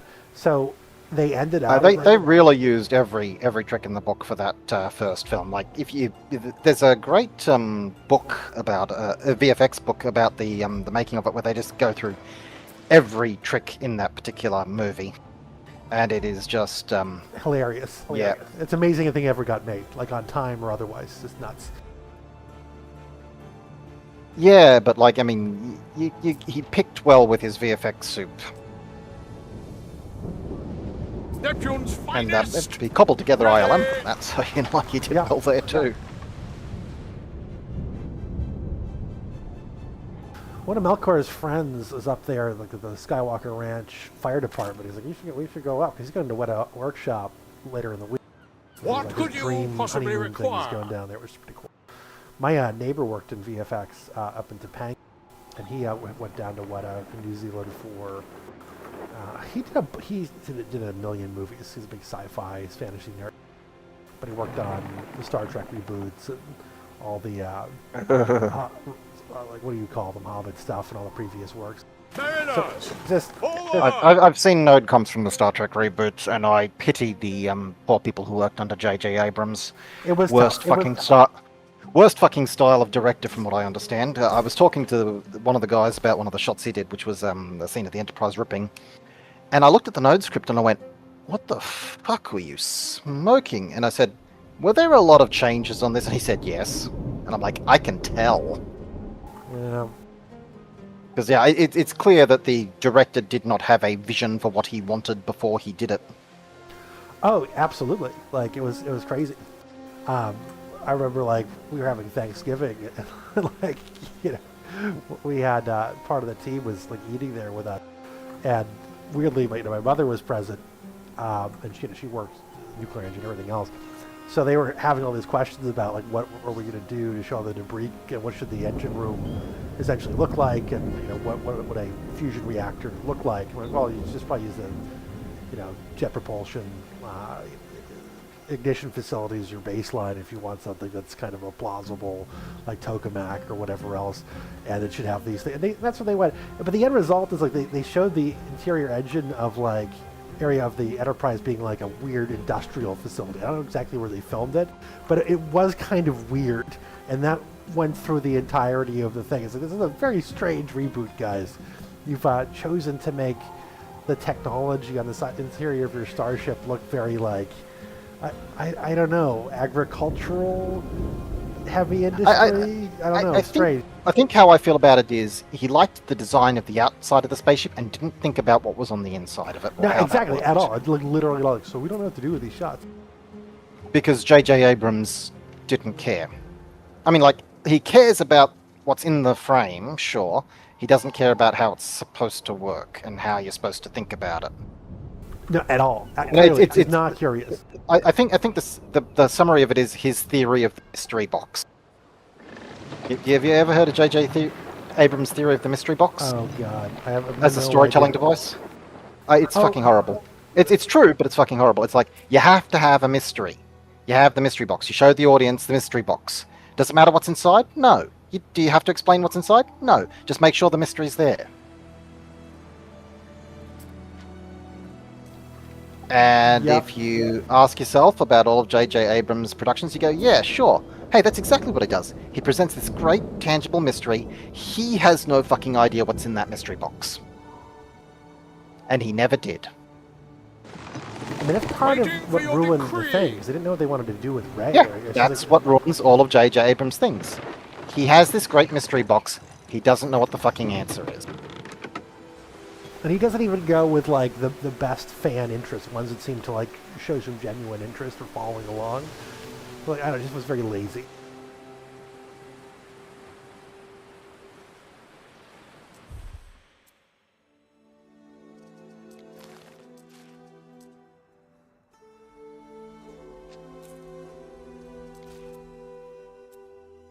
But yeah, I would shut it to work with Mr. Abrams. I don't respect his I respect for the most part his visual acumen. Like, he knows how to put something in frame.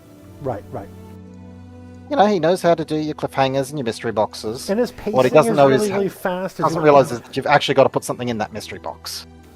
It's very breathless. You're just sort of like constantly having one thing happening Shallow. after another, and it's just exactly. It's just a ton of action. He's not like as bad as what's his name? The one who does the Transformers stuff. I don't even consider Michael Bay. He's not Michael Bay bad, but you can see Michael Bay from there. Does that make sense?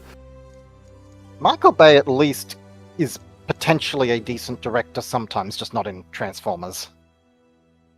I lie. In the first Transformers, he wasn't half bad. He did a lot of good things in that first Transformers film.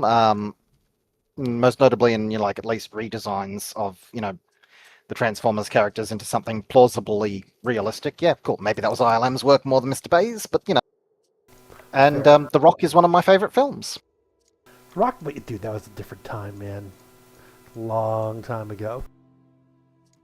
Yeah, but it's still Michael Bay. We still got to credit him for it.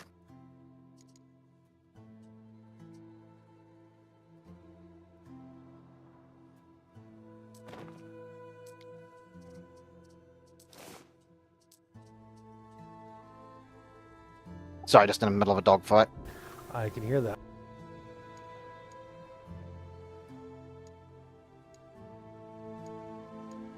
One that I'm not winning.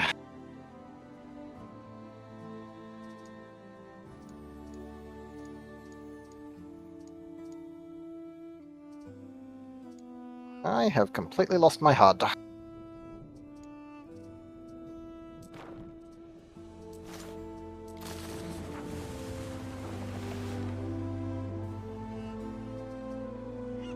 Mule's teeth!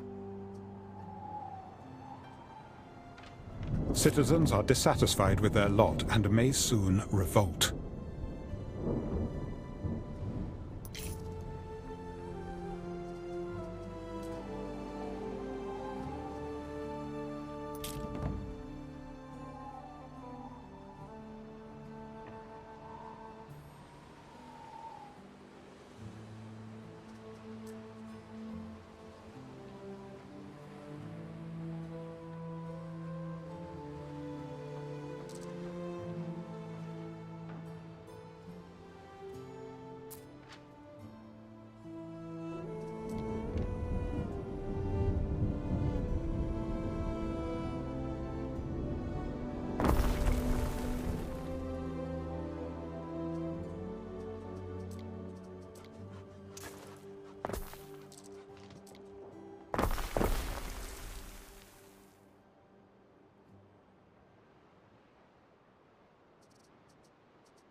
Still killed him without a HUD.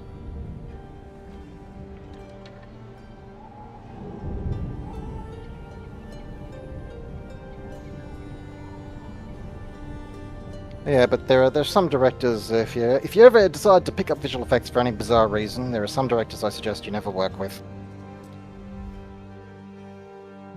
J.J. Abrams is on that list. I've also heard that who are the difficult ones to work with? J.J. Abrams, Tobey Hooper, Kimball Rendell. That's just a personal one. Never work with him.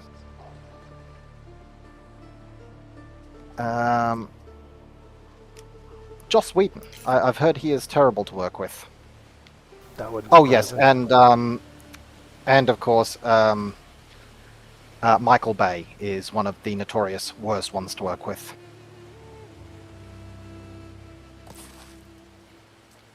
I've heard he is a fucking moron when it comes to VFX. He's got this, I want to shoot everything from the ground so it looks so fucking great.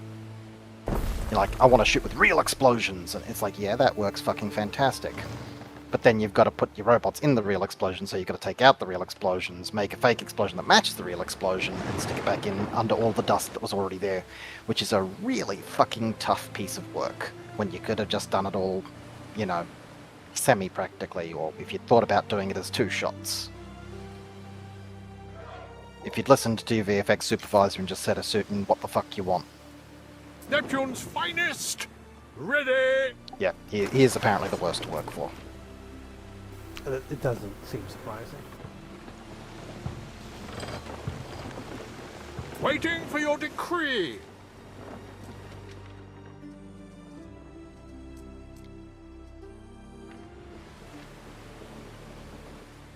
Like, I remember this one shot where they basically replicated the entire thing using nuke cards. It was just like, I looked at it and I thought, that's a fantastic piece of work. And Michael Bay does that thing with directors saying, isn't it so great that we've shot this for real? And, you know, the VFX guys in the back are just going, yeah, we believe you. You didn't even notice the fucking difference. Oh, that's funny. When we do our work, it is fucking good. Like, when we get, you know, a good plate to work with, you won't notice what we did. And if it's specifically purposefully shot with the VFX in mind, we can do a pretty damn realistic thing that you won't be able to tell isn't really there. And sometimes the directors who should know better don't know better. Example, I was working on a film called Baked with Kimball Rendell as the director, and we were doing stereoscopic conversions for it. You know what those are? No. So basically, you know that whole stereoscopic 2 eyes 3D films. Right. You know, with the glasses and shit that no one likes. So we were making a film right at the beginning of that kind of craze. So it was interesting stuff to do. And most of the film had been shot with a proper camera rig for it. But like a fucking moron, at the beginning of the shoot, the camera wasn't ready for some reason. So he went out and he shot a bunch of pickup shots at the beginning of the film without using them.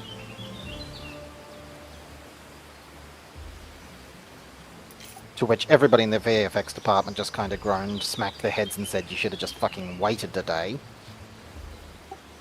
eaten into that cost, and then just done them for real. Because now you've given us a shit ton of nightmare work that is going to cost you a shit ton of money on the back end.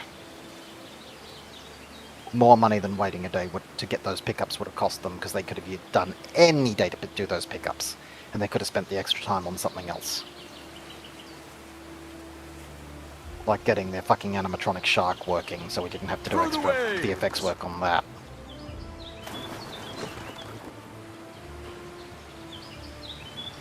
Anyway, my point, I was getting to the point is, so we ended up having to convert a single frame into 2 frames for both the eyes by doing a process called stereoscopic conversion. Yeah, I've looked into it. That's like Avatar stuff. Yeah, worse than Avatar stuff, because Avatar was shot properly.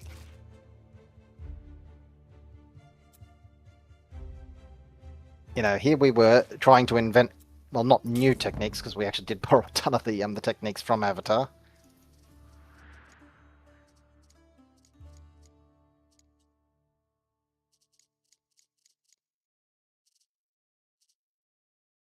But basically, we were taking pieces of footage and mapping them back out into 3D space, and then shifting the cameras and reprojecting it back onto the geometry and making a false 3D.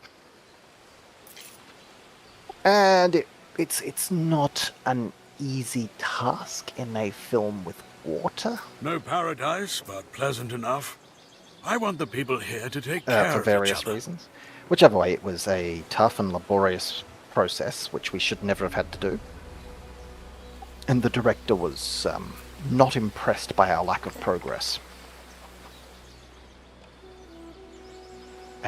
Because he was seeing a lot of shots that just weren't quite finished. Yeah, because we have to go through them, we have to preview them, we have to take a look at them in the cinema to, kind of get an idea for whether they are working, because you can't check that stuff on a tiny little screen. Right. Because, a tiny change in stereoscopes can can have a very large effect that's very obvious on a cinema screen that isn't on a regular monitor. Right, exactly. So he was getting to see a lot of the process that he wouldn't usually get to see because of that. A single And ant he can't run was the colony. screaming about someone's shot. And I know the poor artist just, was not good at that. Like, that was not his thing. He had no fucking clue what he was doing half the time, and that was not his fault. It's just, not everybody's the fucking lead artist, Right. We stand. And then he goes to one of my shots, and he goes, see, this is what it should look like. When you shoot it for real with the proper cameras, the side-by-side cameras, this is just... And I'm sitting in the back, raising my hand going, sorry sir, but that's my shot.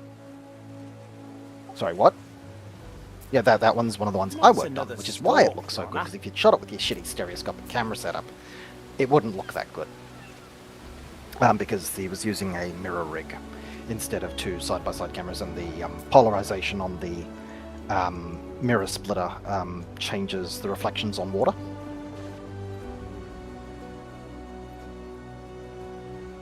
Because a polarized filter cuts out half the light that has different spin. Interesting. It seems like I'm reading through like what's required with the technique, and it seems to be a huge pain in the ass. Oh, it was a massive pain in the ass. It was really fun to learn about, though. But absolutely eye-twitching.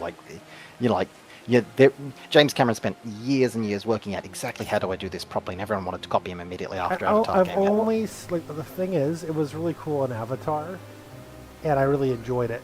And no one else really has done a good job of it. Like 2 or 3 movies did a good job. There are a couple of good movies that I would suggest. Number one, Tron Legacy in stereoscopic was fucking gorgeous. Cool. And that mostly just benefited from it being a 3D movie, mostly. Right.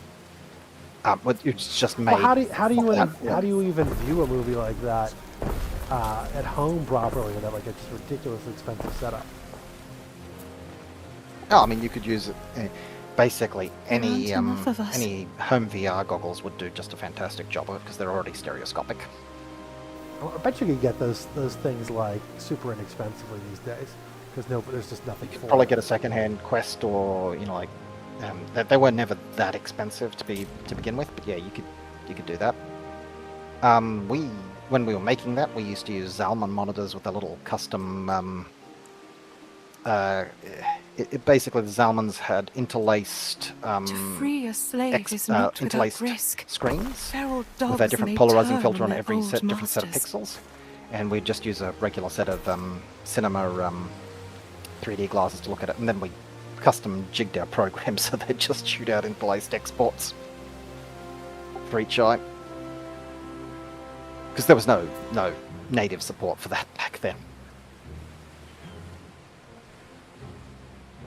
So we all had a little Zalman monitor off to the side to preview work on, and you had to kind of jig it just right so that it went 3D.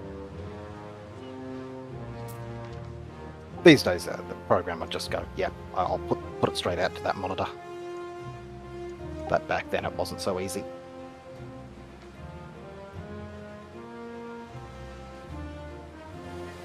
Neptune's finest! I mean, to be honest, I'd seen that kind of shit back when CRT monitors were a thing. When the only way to do it properly was shutter glasses. We stand waiting. But no, it's a real pain in the ass. Gives you a bit of a headache on long viewings. I can imagine. There's a bit of practice. There's a bit of practice to doing it properly. You just got to kind of zone your eyes out at infinity, and everything just once you got that relaxation, it works fantastically. Right. But you can't really teach that to everyone.